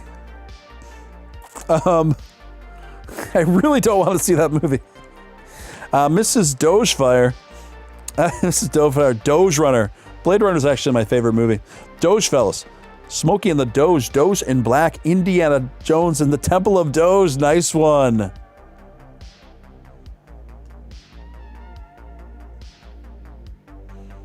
Nice one, guys. So many good ones in here, man. You guys always amaze me with these.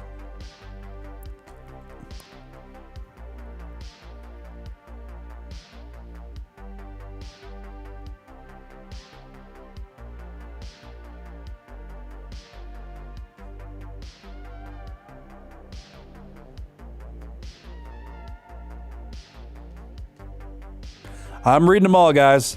I'm reading them all.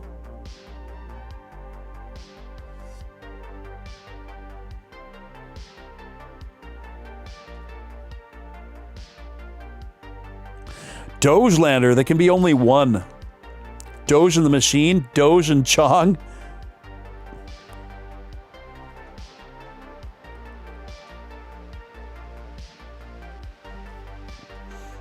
Keep them coming, guys.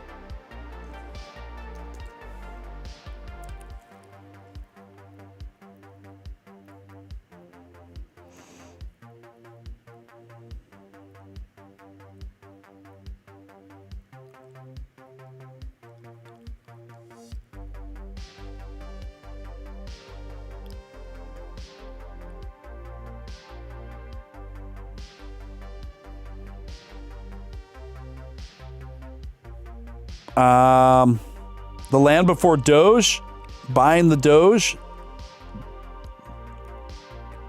Doge to the future. Love it. Guardians of the Doge. Honey, I Shrunk the Doge. The Dark Doge. Doge Ball. The Doge Strikes Back. The Karate Doge. 40-year-old Doge. Reservoir Doge. The Doge Story. Doge done. Doge. I'm getting tongue-tied, you guys.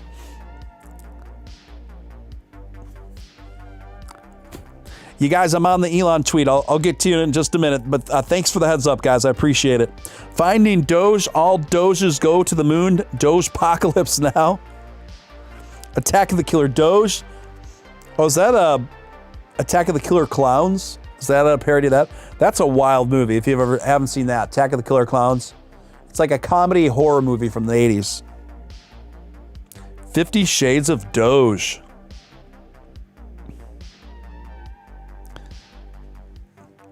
Doge business.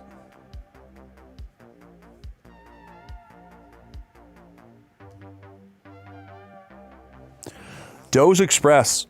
Can you smell what the Doge is cooking? Cloudy with a chance of Doge?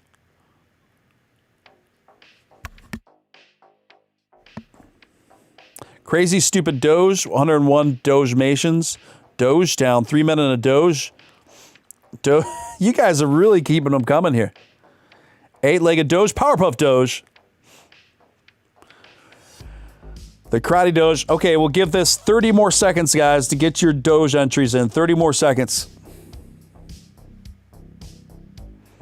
Doge of Fury. Doged and Confused. Killer Doge from Outer Space.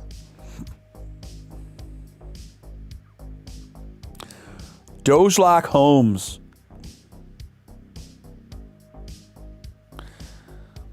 All right, guys. A lot of good ones. So I'm going to pick my 3 favorites out of those. In the meantime, Elon tweeted, a few minutes ago, he said, Tesla Solar plus Powerwall battery enables consumers to be their own utility. And then he responded to a tweet from Jack of Twitter. And Jack from Twitter said, if Bitcoin needs anything, it's more white papers. In this one, Square and ARK Invest team up to argue for Bitcoin as a key driver of renewable energy's future. And then Elon just responded with, true.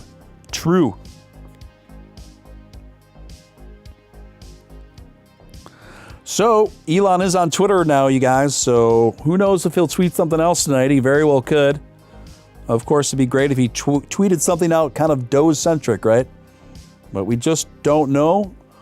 But he could do it. It would be far from the first time, folks. Be far from the first time.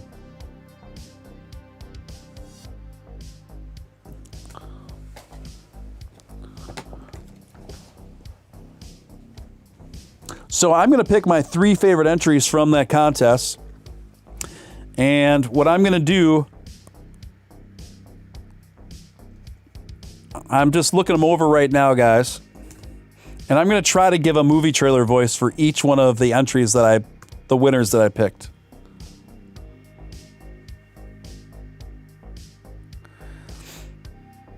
So I'm working on that right now, guys.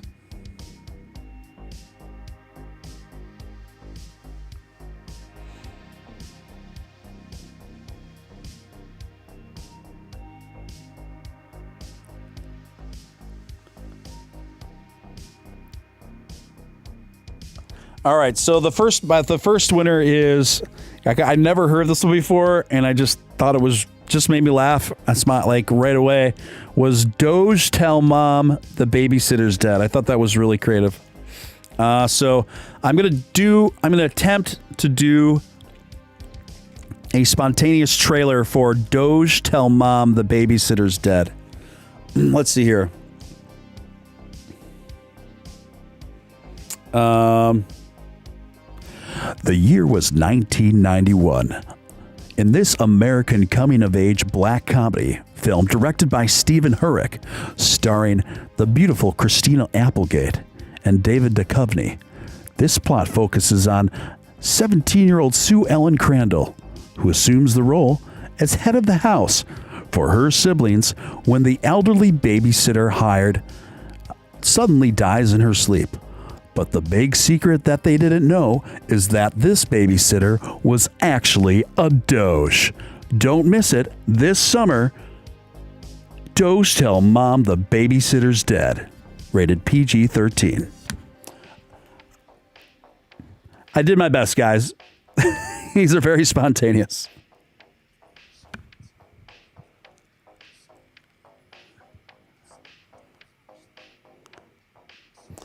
Oh, man.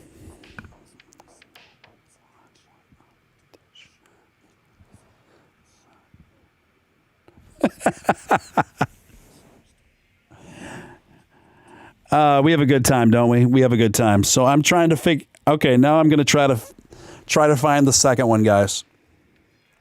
I'm trying to pick the second one.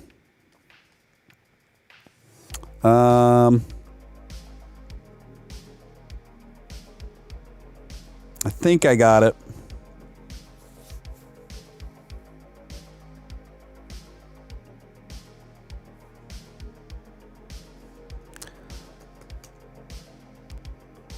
All right, guys. I think I got my second one. So my second one is going to be...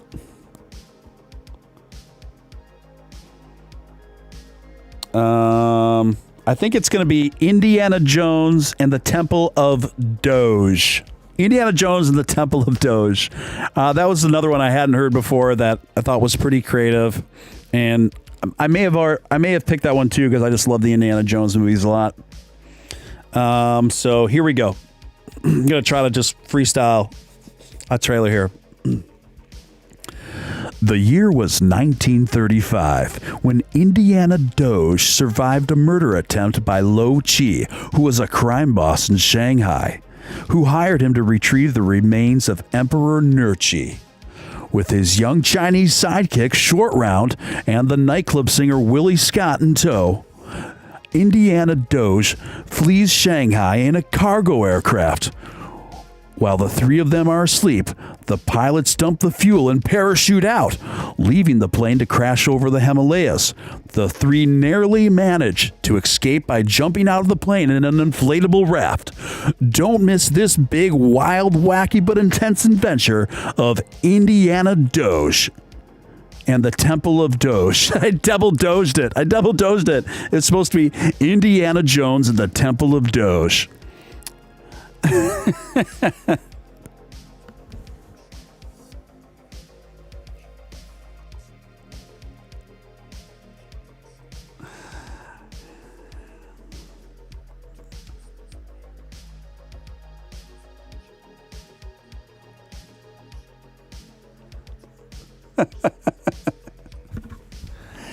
You know what, guys? Sometimes you just got to double dose it. Sometimes you just got to, you got to YOLO and double doge. You got to YOLO it and double doge. I know there's some younger people in the chat right now. They're rolling their eyes and saying, YOLO is so 2015. I know that. Okay, so the third winner I'm picking out right now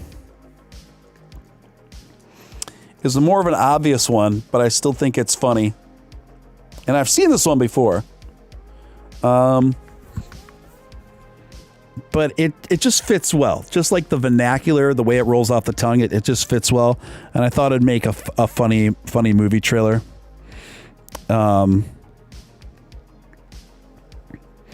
Okay, the third winner is 50 Shades of Doge. 50 Shades of Doge. I'm going to try to do a short trailer for 50 Shades of Doge. Anna and Christian met unexpectedly and began seeing each other until things went a little interesting and sideways, as Mr. Gray insisted that Anna signed a non-disclosure agreement, preventing her from revealing details about their little dalliance. Christian explains that he has bondage relationships, but only as clearly defined in a contract between participants. Anna revealed that she is a virgin. Well, considering the agreement and negotiating on her own terms, and after visiting his playroom, a room stocked with a variety of Doge, she and Christian had relations over and over again. Anna also meets Christian's mother. Anna asks Christian how many girls has he lived in his house while he takes her home. Then Christian finally reveals his big, darkest secret as he takes her down into his dark, dark dungeon and reveals to her that he owns 50 million Doge.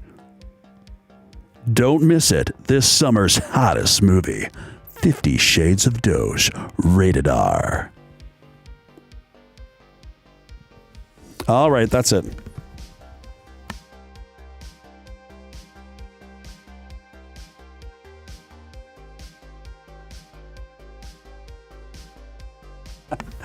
Oh, man, guys.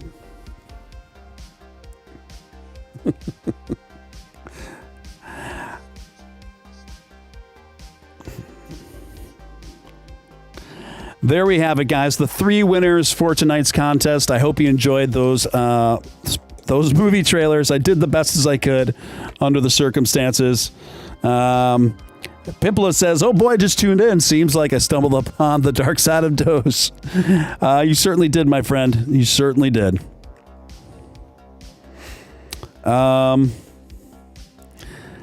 Anyway, guys, here we go.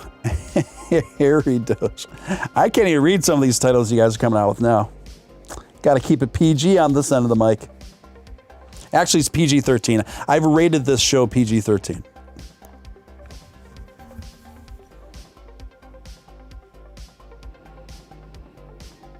Oh, yeah.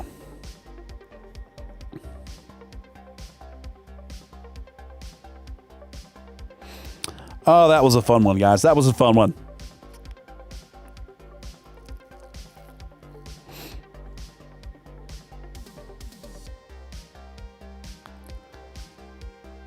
All Doges go to heaven.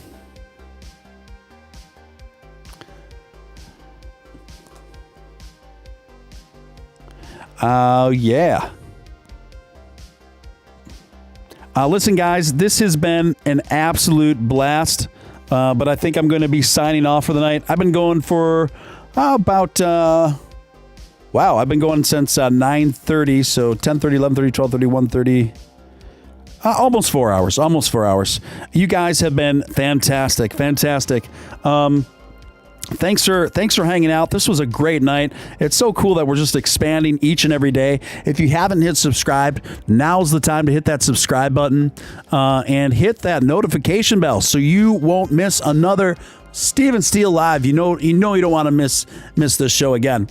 So hit that subscribe, hit that notification bell, and hit that thumbs up. Well, it doesn't matter anymore because I'm getting off the air, but thank you guys. Thank you so much. Appreciate it. Like to give a shout out to you. I'd like to shout out each and every one of you, but there's so many of you tonight. Thank you to my mods for doing a great job, for holding things down, keeping things positive. And guys, keep the faith. Let's keep the Dogementum, keep the good vibes rolling. And we'll see you real soon. This is Steven Steele signing off. And one last thing before I go. If you want to continue the conversation in my Discord server, you're more than welcome to do that. I'll leave that link in the chat. Thanks again, guys. This is Steven Steele signing off. Until next time, over and out.